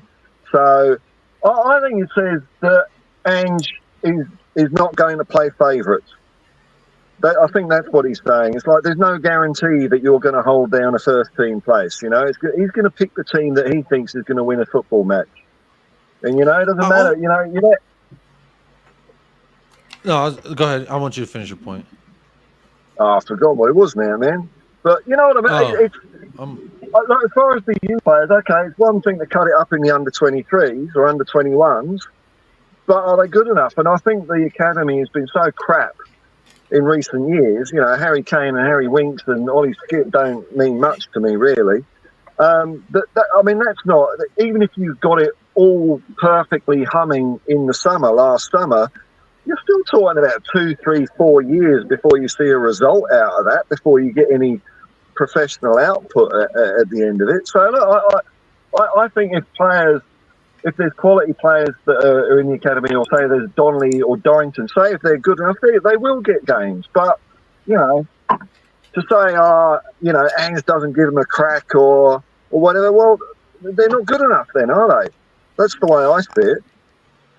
I'm going to say I think it's a mixture of what you're saying. They're either not good enough, but also, like, I just don't see in what world it makes sense. A guy comes in and says, hey, my word is gold and I need you all to believe it. And if you work hard in training, you're going to get your chance. And then when you have 5 veterans that are all going to work hard, they've all had Premier League experience, something the youngsters don't have, and they all come out and work their fucking ass off in training, right? And then he turns around and says, oh, I'm giving it to an academy kid because they want to see the youth. I think that sends the wrong message. And I don't think you see a manager do that in his first season when the academy hasn't been playing his style. Now, when you look at the likes of someone like Jurgen Klopp, he won the damn cup with some children. I think Paul may have had a rider or something. So if he comes back, we'll bring him back in. Fuck, what was my point? Damn it. I hate losing my train of thought. Here's the point. If I was a good guest, I'd pretend I'd been listening and I could help you out. Here we go. Yes, let me hear it. I don't know. I wasn't listening. Oh, fucking hell. No, I think because you heard me ramble about this before, which was like, what kind of message would that send to the locker room and to everybody if these 5 Premier League players ain't getting game time, even though they worked their ass off? He's like, well, shit, you work your ass off. What does that mean to me? You know, obviously I'm not even getting game time if I work my ass off. You're just giving my minutes to some kid. To me, I just pick up Dry Roast Peanut says you were talking about salmon. These fucking salmon. I'm too distractible. That's my problem. And that's why I shouldn't be hosting a fucking show, but let alone there's over 4,000 people that have subscribed to the channel. So I appreciate y'all and your patience. But I think, yes. And I was also bringing up, look at Jurgen Klopp winning a damn cup with some kids. Right? How long has Klopp been there? I'm pretty sure their academy has been pushing the Klopp way of playing for some years now. Same thing with Pep Guardiola. I would even go as far to say, I know he's not using the children, but a guy like Arteta would be more likely to use a kid from the academy over a veteran player than a guy in his first season. And that's just my, opinion about that. No wonder you're censoring my speech. You're talking bollocks. And I don't like when you mention channels that I don't like. I don't like it. I don't like when you talk out your ass. And I'm very distractible. So quit distracting me.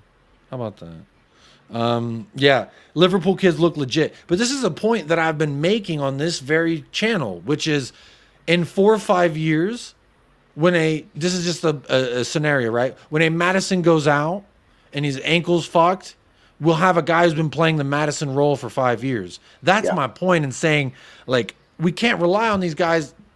The academy's been fucked. The pathway to the first team has been fucked. And now all of a sudden it's like, well, Ainge, you didn't fix it in the first 7 months of being. Bro's trying to just fucking win Premier League games. He can't worry about the academy right now. I think this is one of those things that it happens over time when you've been running this. And look, we may be killing it in the Premier League too. We may be killing it in the U17s, U18s. But I'm going to go out on a limb here, and it's a very strong limb, that the jump from Premier League 2 to Premier League is quite substantial. Look at how many of our kids can barely even get game time at the championship clubs that they get loaned to. You know what I mean? That's just my thought there. But look, Kuva, I don't want to be going for too long, but there is something that we do have to do. And before we do that, let me make sure to remind everyone, if you haven't already, hit a like on the video. Hit a vote in the poll. What are we at in the poll? Let me see here. 145 votes. What are your vibes the day after beating those dirty fucking Eagles? And 60% says we smashed them, we grashed them, and we deserved the win. 7% saying I'm tired of Angeball. It's a myth. That's crazy. It's not a myth, but yeah, I put the option there for those that feel that way. Quick couple of questions I starred before we do our BDE and man of the match. Jay Kismet says, question for you guys. Who do you want out of Liverpool, Arsenal, or City for the league? For me, I'd probably say Liverpool, City, Aston Villa, United. Sheffield I'm not United. even gonna, Sheffield United, anybody other than that second name you mentioned. Kuva, Yeah, Liverpool or City? Liverpool for me. Yeah. Okay. I was wondering what Paul was going to say on that. Bob Down Under says, question, what was the difference about Man City versus United and Spurs versus Palace? Looked similar in the second half. In a way. I would say it looked similar because City just dominated the ball. We're not taking their chances. I thought actually Onana, all the shit that we want to talk about him, he actually had a really good game, I thought, today.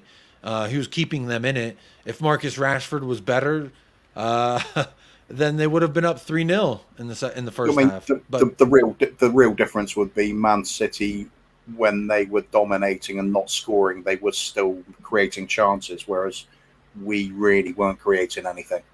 That's the big difference, and that is down to quality of players. That's not tactics. I agree.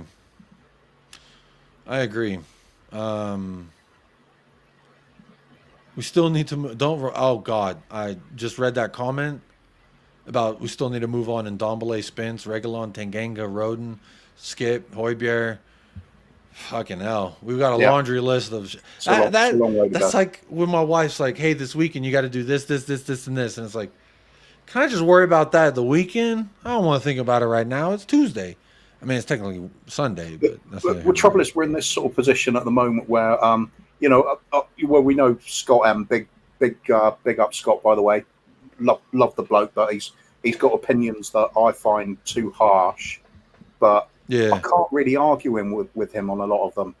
If he's going to say, Ange isn't the manager to take us forward, the trouble is I can't really say he definitely is, because we haven't seen it yet. We need time to go forward. We need to see what happens in the summer and see if we actually progress next season. Because if we don't progress next season, Scott's got a point. If we do progress, maybe he hasn't. At the end of the day, we have got to start going places. If we're not, all of this is pointless. And if it all becomes pointless again, and we see Ange going because there's a lack of investment and we're falling flat yet again, there's nowhere left to go as far as I'm concerned. We've had the Mourinhos, we've had the Contes. None of it's worked out because we never stick with them, never back them fully. Hopefully, that's what it's all about now. It's hope. I've just got. I'm just putting my blind faith in the club actually doing something right for a change. They occasionally get something right. Way back we had a transfer window where we saw Hugo Lloris, Moussa Dembele, and Jan Vertonghen all coming in the same window. So sometimes we get things very right. Hopefully we can do it again. I don't know. It's wait and see with a lot of this. It's a difficult watch while things aren't working like they should be, though. That's the trouble. I think Pochettino would have had a much harder start to his career here with us as well if it wasn't for Harry Kane breaking through. It's going to take time, I'm afraid. We've broken this team over the course of several years. It's going to take several years to fix it again. There's no overnight fix. There's no manager that's going to come in and suddenly turn us into league champions in the first season. So let's see where we go. I'm hopeful. That's a great point. Yeah. And Kuva, something else I was just thinking of while you were talking, like last year, I remember so many Spurs fans, the same ones that told me Joakim Anderson was a better defender than Christian Romero. Same ones that said Son should be sold to Real Madrid for 45 million. They also said this time last year, if you remember, they were saying, I don't care about results. I just want to see attacking football. I want to see us go for it. I want to see us put everything on the line to try and have like the Tottenham Hotspur that we know, which is fast, attacking, aggressive, fun football.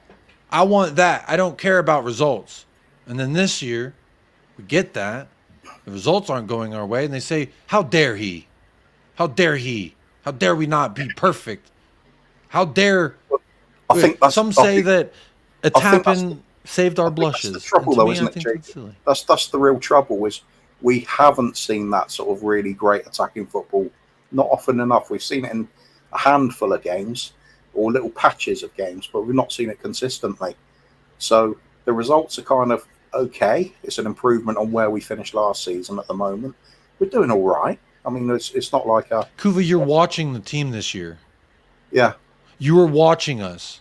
That's all because of the hype with Ange, and a few decent signings in the summer. That's turned me round. That's got me hopeful for next season. I've not got It's not big expectations for me this season. I actually said I thought we'd finish 8th or 9th. I'll be okay with that. I just want to see a plan put in place that we're going to stick to for once, and actually get the club playing a style of football worth watching that we can maintain for decades. I've wanted us to be playing the sort of Ajax way of football for a long time. This is the manager I think we can do it with, but are we going to have the patience to do it? Is Levy going to give him what he needs, and are the fans going to have the patience to realise it might take a little while? That's where we're at. So it's part of being a fan, isn't it? Sometimes you got to have a bit of faith. If you haven't, you're just going to be in a bad spot all the time because you're going to feel the pain constantly. Like I said, last season broke me. Yeah, and that's what I'm saying is, like, last year, there's whole narrative around, like, fossil football. It's Conte this, Conte that. I hate his style of playing, and sure, that's fine. We weren't that great. I could get that. But then when you get what you ask for and it's not perfect, you say, oh, well, it's not perfect, and I want to change this, that, and the other. And I agree with you, Kuva, to a sense that we haven't had it completely. But we have, in a sense, we have had it. And I saw Teabag says we're not getting that, though. Burnley, I thought we did. Newcastle, I thought we did. For 11 minutes versus... You could not debate for 11 minutes versus Palace that we did. I would argue 25 minutes. And every match that we've won, you've seen it. Every result we've gotten, you've seen it. So we are getting it, Kuva, and like that's my point is, and I think I'm not meaning this specifically at you. Like, I'm using you because we're talking, but like I know you have patience with it. But there's some Spurs fans that are in the chat. I've seen it on Twitter. I've seen it. Ainge isn't all he's hyped up to be. Part of the poll saying Angeball is a myth. It's not real. People don't believe that, and I find it funny because there was someone I was listening to, and I think it was when we were linked with him. I started listening to some Celtic podcast. It was some Celtic channel, really big Celtic channel I was listening to. And they were all talking about how much they missed him, and they were reflecting on his first year when they hated him. They didn't see it. They saw moments, and they were like, this guy's not going to work. There's no way this is going to work. Fast forward 2.5 years, they're crying that he's leaving. To me, not saying this is indicative of what's going to happen, but to me, when something works and you get the result, albeit it didn't work the entirety of the match, how can we still feel that we didn't? You know what I mean? I guess I have a hard time saying that we're not getting Angeball, that we're not playing this free-flowing attacking football, but we are.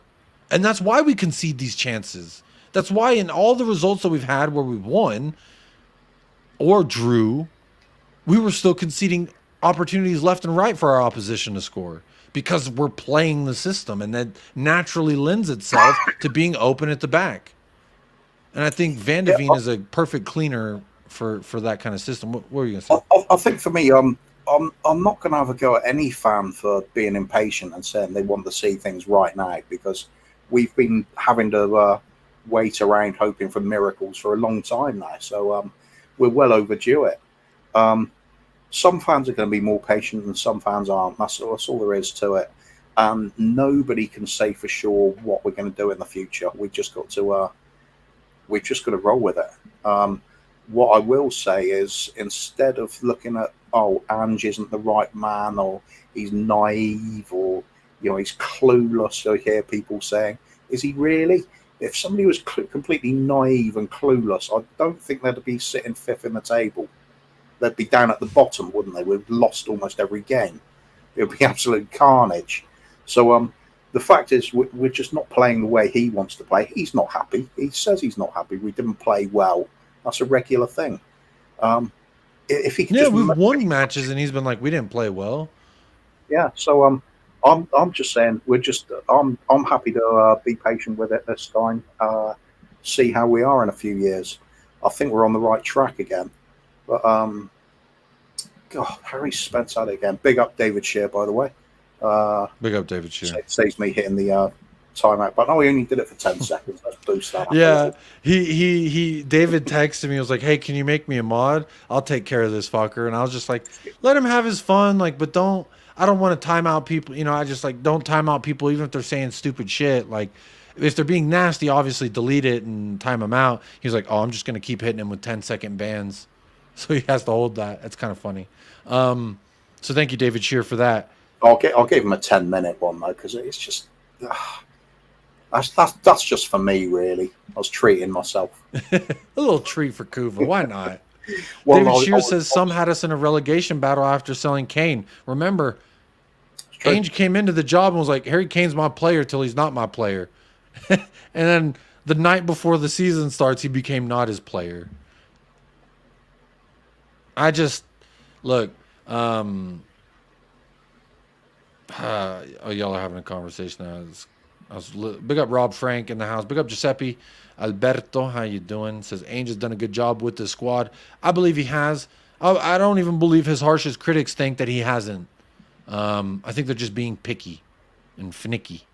But look, I'm going to share this tab because it is time, Kuva.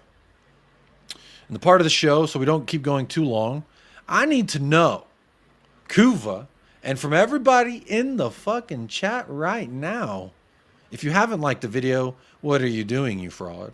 And if you have, shout out to you. You're a beautiful, sexy motherfucker. And guess what? Good things are coming your way. How about that? But it is the time in the show, after a win, we like to do this here on the channel, Man of the Match and your BDE of the match. Now, real quick, if you can see right below me right here, that momentum chart, that says we dominated the game yesterday, by the way. So I saw Teabag for 70 minutes, that was fossil football. You're lying. You're lying to me. You're lying to yourself. You just want to be upset. Bakuva, let me know who and why gets your man of the match. Who was our best, the most unstoppable motherfucker there, and who gets your BDE of the match? For me, it was Son. I thought Sonny was had a really good game. He was the only forward that right the way through the game was giving some sort of consistent threat. You know, when he hit the post, he sent a couple just wide of the post. Oh my God, I forgot about when he hit the post. Yeah. Oh, it was first touch shot as well. Beautiful. It wasn't a million miles away from seeing Sonny get a hat trick, you know, despite the team performance. But when we were playing so badly, he was the one bright spark. But he can't do it by himself. That's the trouble. So I thought he was full of energy, running everywhere, doing the captain's part, trying to be everywhere for the team. Gave it all, left it all on the pitch. So for me, that's man of the match. I think Van de Ven, pretty decent showing as well. I think Basuma had a good game too. Other than that, not a lot to really pick the bones from. I think perhaps BDE. Oh, who are we going to go for on there? That's a question. I think I'll go for Van de Ven for that one. Just because. Good shout. He was cleaning up, man. He was good. He's so fucking good. Like, Kuva, is he the cleanest tackler you've ever seen? I'm calling him Mr. Clean Van de Ven from now on. Because that motherfucker, when he slides in, I swear, it's like Romero, when he slides in, he's taking you and your fucking family down to hell. When Van de Ven slides in, it's like he's helping a little old lady across the street while picking up a $100 bill on the floor. You know what I mean? It's so clean, so slick and smooth, and he's strong and he's fat. This fucking guy, the ceiling for Van de Ven is through the roof. And, you know, some real ones in the chat, they'll know that I wanted him January before we got him, because I was watching him tear it up, and I was just, this guy's so fucking good, man. But I didn't think he'd be this fucking good. Great shout there, Kuva. Any other reasons why he gets your BDE? Nah, he's just stepped up straight away, hasn't he?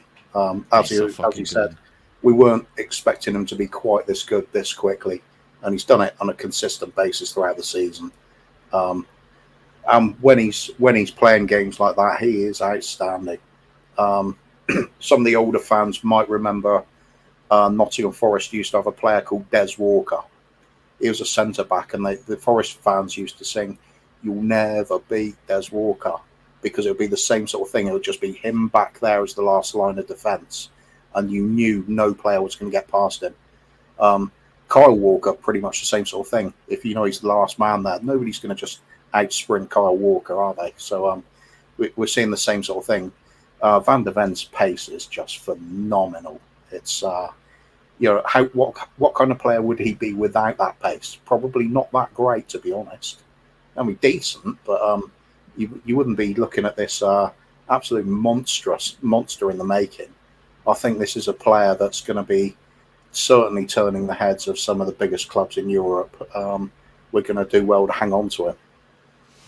We'll be lucky to hang on to him. I think we got to do what we did with Udogi when the season started. We saw 3-4 matches, and we were like, yeah, let's go ahead and make sure we put a ring on that, you know? It's like with me and my wife. We dated for 9 months, and I was like, I'm going to lock this up. I don't need to fucking wait 5 years. She's way out of my league. She's way smarter than me. She takes care of me. She loves I could list a whole laundry list, but it was like, if you like it, then you should have put a ring on it. And I think with Van de Ven, we definitely got to fucking put a ring on it, because someone's going to steal him from us. I think he's so fucking good. Real quick, I realized that I didn't read this out, and how rude of me to do to a member who's been a member for 9 months. That's long enough to hold a fucking baby in your tummy and fucking spit it out from your cooch. So big up Tot Spurs. Member for 9 months. It's like we have a baby together, Tot Spurs. Says Ainge being smart, not playing the young talent yet. And then Tot Spurs also goes on to say, if Ainge played the young guns and they were good, would Levy then buy Ainge the players he needs? ? Better to get those players in, build the squad, and then have the academy to bolster the full squad. I wouldn't even say bolster Tot Spurs. I agree with everything you said, but I would say to a degree, supplement when we need it. Not even bolster. But you're right. If all of a sudden we play 3-4 youngsters and they're killing it, and we say, yeah, they're great backups. Well, now we're not going to go get those backups that we so desperately need. So I agree. with everything you said, except for the word bolster. I would say supplement, because we need these youngsters to fill in. I mean, look at Rico Lewis gets a chance when what's his name gets hurt. Now Rico Lewis is he's played 3 different positions for them. John Stones has played 2-3 different positions for City. And I'm saying City because this is obviously like what we're trying to have in the sense of an academy that supplements the first team. You look at Phil Foden, he's becoming world class right before our eyes. Phil Foden, his first season with Man City, I think he got something like 40 minutes of league time. That was all. Wow. Now look at that fucking guy go. Yeah. And that's a player that's had to have a little bit of time to adjust to playing Pep's system as well. Although thinking about it, he has been around a while now, hasn't he? Seems to have been around like a decade, and he's not even that old, is he?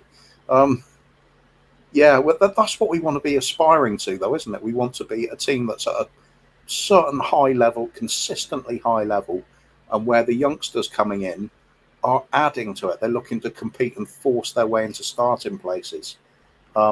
Liverpool are doing it. Sadly, Arsenal are doing it a little bit. But Man City have, obviously they've had some great success with the likes of Foden, haven't they? Yeah, that's where we want to be. At the moment, we're churning out players like, Skip. Are they the same level? I don't think so. But let's see what we can do. No, that's not the difference, OTC. We bought Johnson. Foden was an academy kid. We're talking about academy kids. So real quick, your man of the match was Sonny. Your BDE was Van de Veen, which was a great shout as well. I like it. Let me see what the chat's saying before I give you my opinion, and then we wrap on up and get on out of here. Giuseppe's got man of the match Madison. Beautiful. Hey, put it on a platter for Cuti Romero, and guess what happens? Second half, Madison was really effective again. Those flashes of him getting back to form, so I can see why he might go there. There were some times where he just he had a touch with the ball and the defender played on it, and it was like whether he went around or through, some of his dribbles was so great yesterday. I think that's a pretty good shot as well. Bob Down Under says, man of the match, Van de Veen, BDE goes to Cuti Romero, and I love to see that. Jeff Mann's got man of the match, Van de Veen, BDE Johnson. Very great shout there. No, I don't want to play that clip. It gets all his fangirls in a tizzy. They're already in a tizzy because Kuva's here. Gemini's got Son as the man of the match and Johnson for BDE. Jamie Gitt.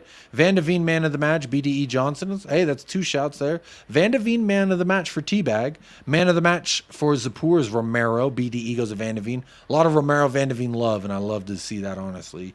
Yanis Rubelis, man of the match, Van de Veen BDE. Finally, Brennan Janssen. Step on up, Brennan Janssen. Giuseppe says BDE to Kuti. I think that's a good shout as well. Ash P, big up Ash P, says man of the match Van de Veen and BDE to super sub Brennan Johnson. Love that as well. Huey Golf, man of the match Van de Veen, BDE to Brennan Johnson. BDE for Brennan Johnson. A lot of Brennan Johnson BDEs. And honestly, that's going to make me change my answer. Yeah. I'm going to change my answer on the fly because this was my answer, honestly, was to give Johnson my B. Bro sat down Joakim Anderson. I was told by such fucking expert YouTubers, Joakim Anderson's a better defender than Cuti Romero. I was told that. And then they also say Brennan Johnson is shit. And then Brennan Johnson sits him on his ass. And then another guy. Oh, no. Maybe some people don't know it all. That's why I was going to give Johnson my BDE. But you know what? Y'all took care of it in the chat. Shout out everybody in the chat because y'all have killed it. And y'all are making it to where I don't have to get up here and explain why Johnson is BDE because y'all fucking get it. Y'all know it.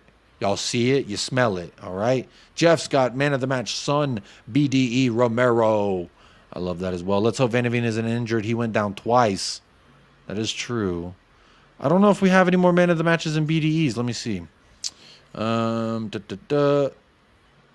de Veen is pretty good on the ball, to be fair. Yeah, he is. He went forward a lot. They were giving Van de Veen a lot of space with the ball. And it was like with Kuti, they kind of know that he likes to drive forward with the ball. And it was almost like Ezzy and Matitter, they like to kind of trap him there. Whereas with Van de Ven, they're like, he's not going to drive forward, and he'd drive forward 20 yards with the ball before anyone even wants. Who's going to keep up with him? And that was a part for me defensively. Anytime Matitter tried to get in behind him, it made me laugh. How do you not know? You know, how does he not know by now? You're not going around Van de Ven. You're not going through Van de Ven. But one thing is, you have a better chance of going through him than you do around him. He is so fucking good. Wow. Playing Van de Ven in games is like cheating. It's like when you go in FIFA and you take the user sprint speed and acceleration and you put it all to the front, and just massive handicap. Romero now with 4 goals. You're absolutely right. You know who has how many goals as Romero?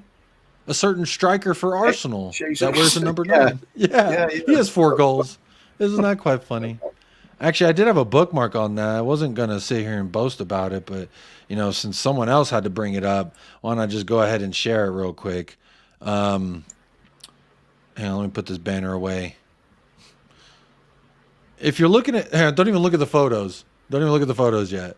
So the one on the left, the one here is 7.45 throughout the season. This one's 7.18. 1,099 minutes, 1,700 minutes. 21 matches played. But this is the glaring part here for me, Kuva. XG of 5.38. That means they should at least have 5-6 goals. They have 4. Romero has an XG of 1.62 and he has 4 goals. And there they are. That's Romero and Gabriel Jesus. That's my defender with their striker. So any chance that I can, I love to bring that up. Let's see here. Do we have any more men of the matches? Scrolling through the chat real quick. Offense runs through Madison. I do agree with that. Man of the match, Van de Ven, BDE, wet pitch for Scott M. Scott, you're creative. That's a good one. That's a good one. Alexandra Castro. Hey, big up, Alexandra. Good to see you back in the house, my friend. Says, man of the match, Kuva99, BDE Jacob. Love to see that as well. Romero's catching up to Richarlison. That's quite funny. But look, my man of the match... I'm going to change my answers around because, and this isn't because anyone was wrong, but y'all picked my answers. My man of the match was going to be Coutinho Romero, just because he had a header and I love it. And then I was like, you know, I'll switch him to BDE and I'll put Johnson as man of the match for coming on and making an impact. He came on, we scored 3 goals. It's hard to dispute that, but y'all showing a lot of love for him. So let me do something to show some love to some players that maybe didn't get some. I'm going to give man of the match. This is going to sound crazy, and if it gets clipped, they're going to fucking troll me, but I don't care. Don't do it. Don't do it. Do you know what I'm going to say? Yeah, no, because I think I know what you're going to say, but no, don't do it. Say it. What do you think I'm going to say? Does it begin with a T? Yes, it does. Yes, it does. But okay, I'm going to change it then. I'm going to give my BDE to Timo Werner. I think he needs a little love. I think he needs a little bit of love. Because like you said, he had that awful, awful miss. But what did he do? Did he put his head down and sulk?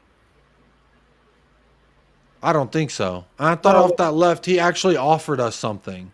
And again, it's never been Timo give me individual brilliance. It's Timo just be a working piece. And for the most part, it worked outside of that breakaway. But I think he does deserve a little love, Timo Werner. Because, at least for yesterday, not in total, not in the future, just for right now, he got the goal. He had... he could have had an assist or 2 yesterday as well if Kulu was faster. So I think he gets a little bit of love. But I'm not making a man of the match. I'm giving him the BDE. You know, I am giving the man of the match too. That's the same as the Emerson Royale argument, though, isn't it?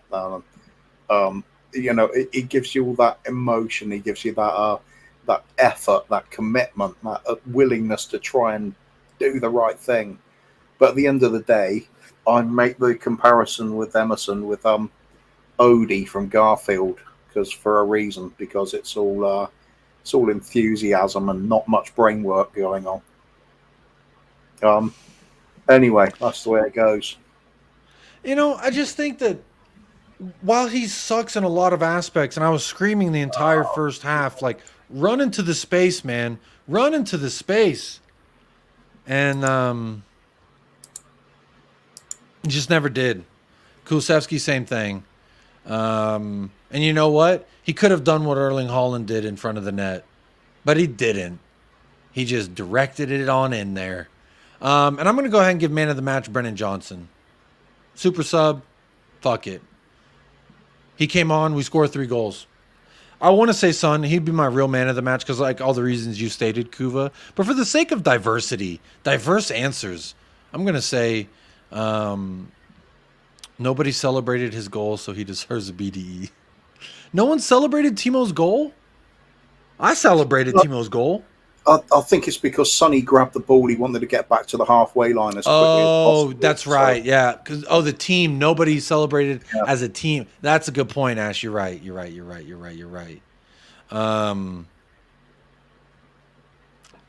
Yeah, man. I feel like poor guy. He scored a goal. It's kind of funny though. It's kind of funny, bro. He does everything that Chelsea fans said would happen. They're like, he's going to run a lot for you. He's going to have, there's going to be chances where he's just going and he's breaking away. He's one-on-one with the keeper and you're going to fucking pull your hair out. At least twice. I remember once versus Manchester United. Twice maybe versus Manchester United. And then once I remember vividly versus Palace. But look, I just want to give him a little bit of love because I think he needed a little bit. I thought he offered us something. Scott. I think he offered us something, and I'll take it. Big up Daniel.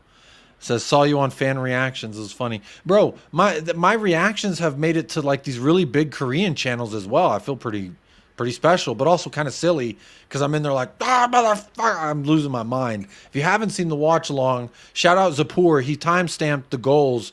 And then, you know who else messaged me today? I don't want to read their whole message and put them on blast, but Danny Kiriakou hit me up, and he was like, I just watched the last 25 minutes of your watch along, and holy shit, it was so hilarious. It made my day. I love you. Like all type of shit. He was showing me a lot of love. So big up Danny Kiriakou was showing me love for the last 20 minutes of my watch along because it was quite crazy. And I think I did sing the Suck My Dick song about 50 times. They didn't put that in the reaction videos, unfortunately. I wonder why not. I wonder why. It's funny because they blurb all of my curses, so it's like the Korean way that they censor instead of like a beep or like a just cutting out the audio, it's like a wah.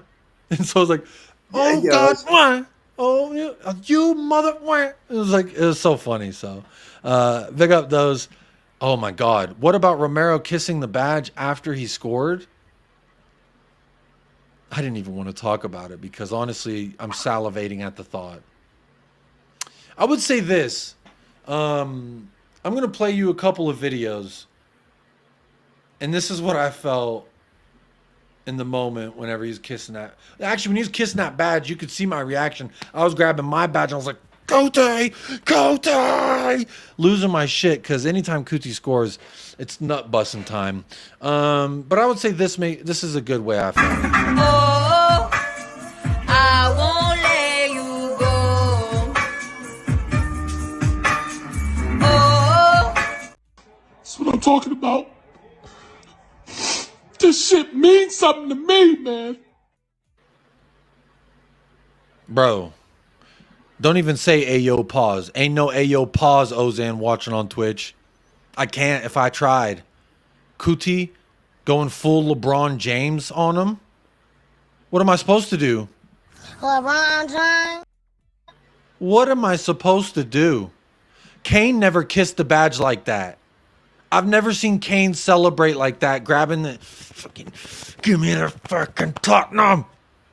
Bro, Romero's fully coised. I ain't hearing shit from anybody that says he cares about Argentina more. You're a fucking liar. Anyone who says he's not a good defender, you're a fucking liar. Anyone who says he doesn't love Tottenham Hotspur, you're a fucking liar. I know he's boring, but do you mind bringing up Harry Spencer's last comment, please, Jacob? David Shears, the poor Kuva 99. This is your my final warning. If you're gonna time me out, make it quick. Happy Clapper, Lee Gunner forever. I give up. Have a good life. The club I supported. All right, man. I'll play you the clip. Is that what you want? Destiny Adoji. Oh yes. Oh, Destiny Adoji Day. Hey.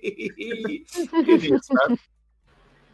There you go. I hope you're happy. It's just this imbecile's taken about an hour and a half to leave after saying he's leaving. He kept saying bye. He kept saying bye. I was like, bye. How How much attention do you need, mate? Yeah, how much attention you need. But look, I'm here to tell you right now, anyone who doesn't believe Cuti Romero is fully fucking coys, you're bro. In the words of Mia from Spurs Between the Lines, give your head a motherfucking wobble. Because I ain't hearing nothing that he loves Argentina more than Spurs, that he don't care about us. That's what they wanted me to believe last year, Kuva.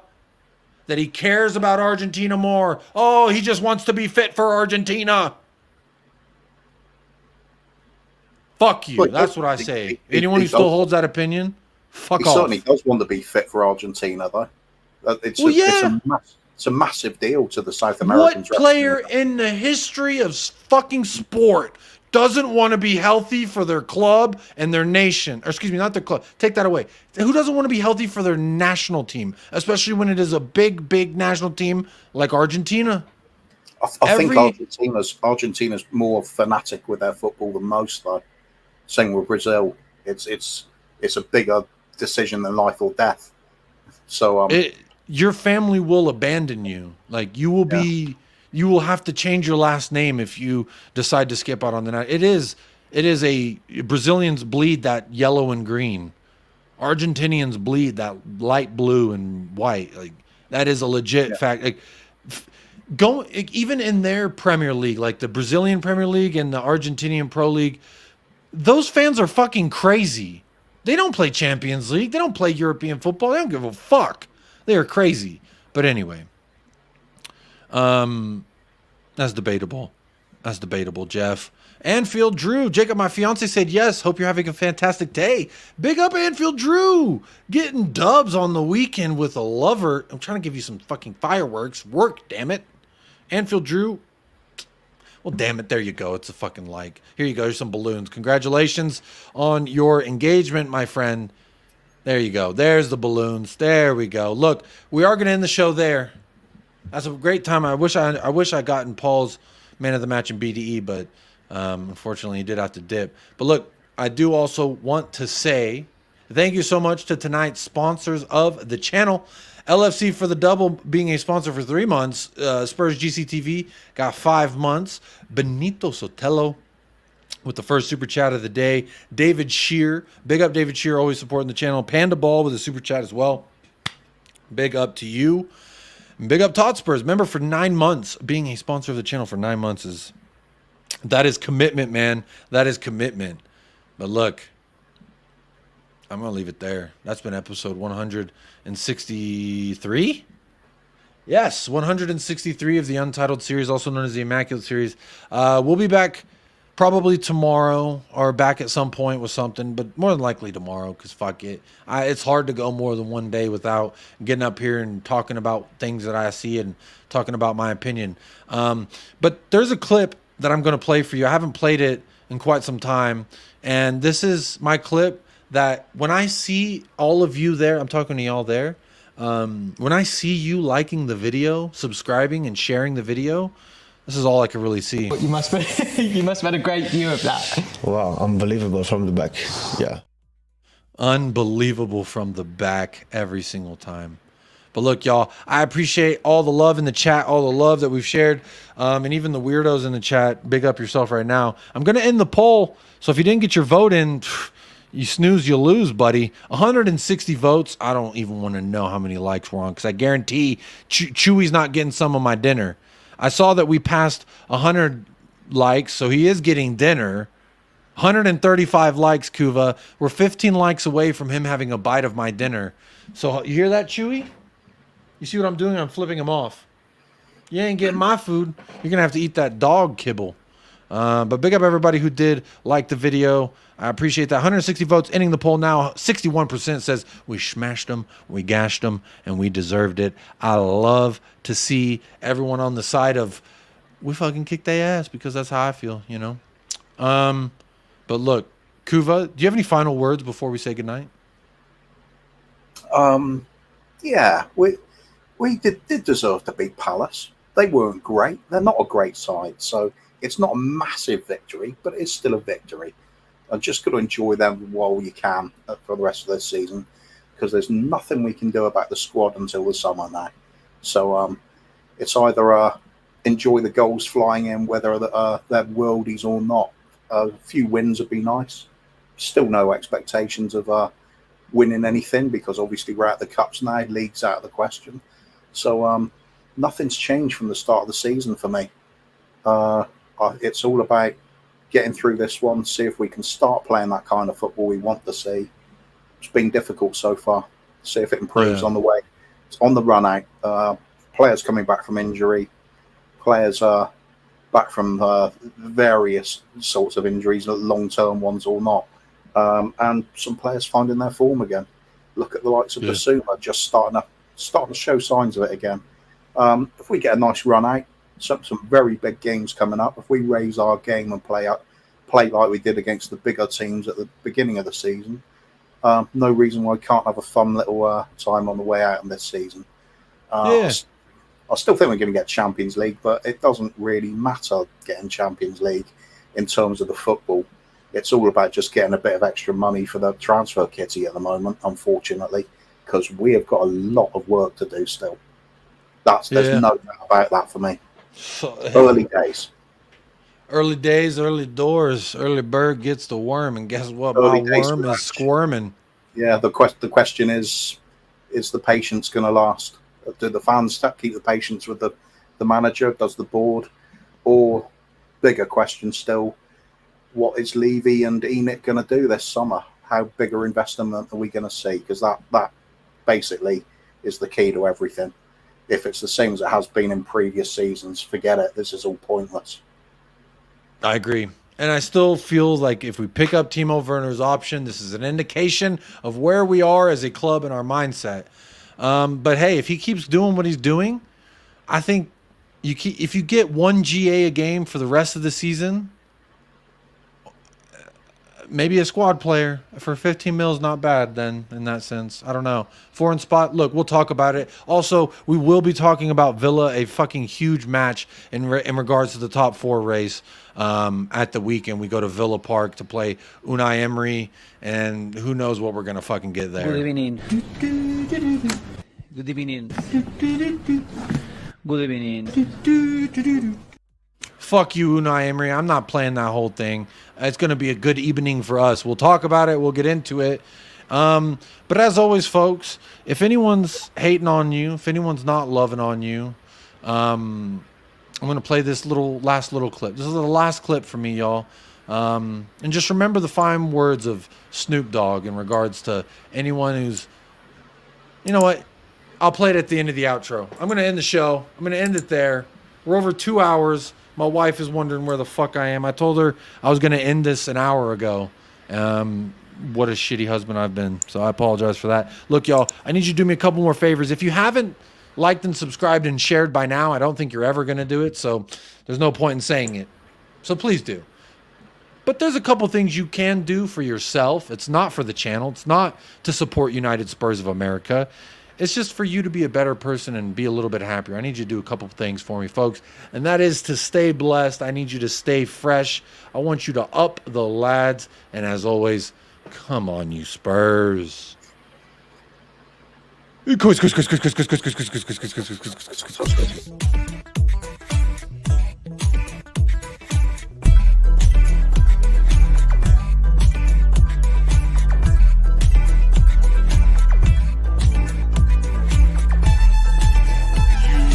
United Spurs of America, with your hosts, Michael and Jacob.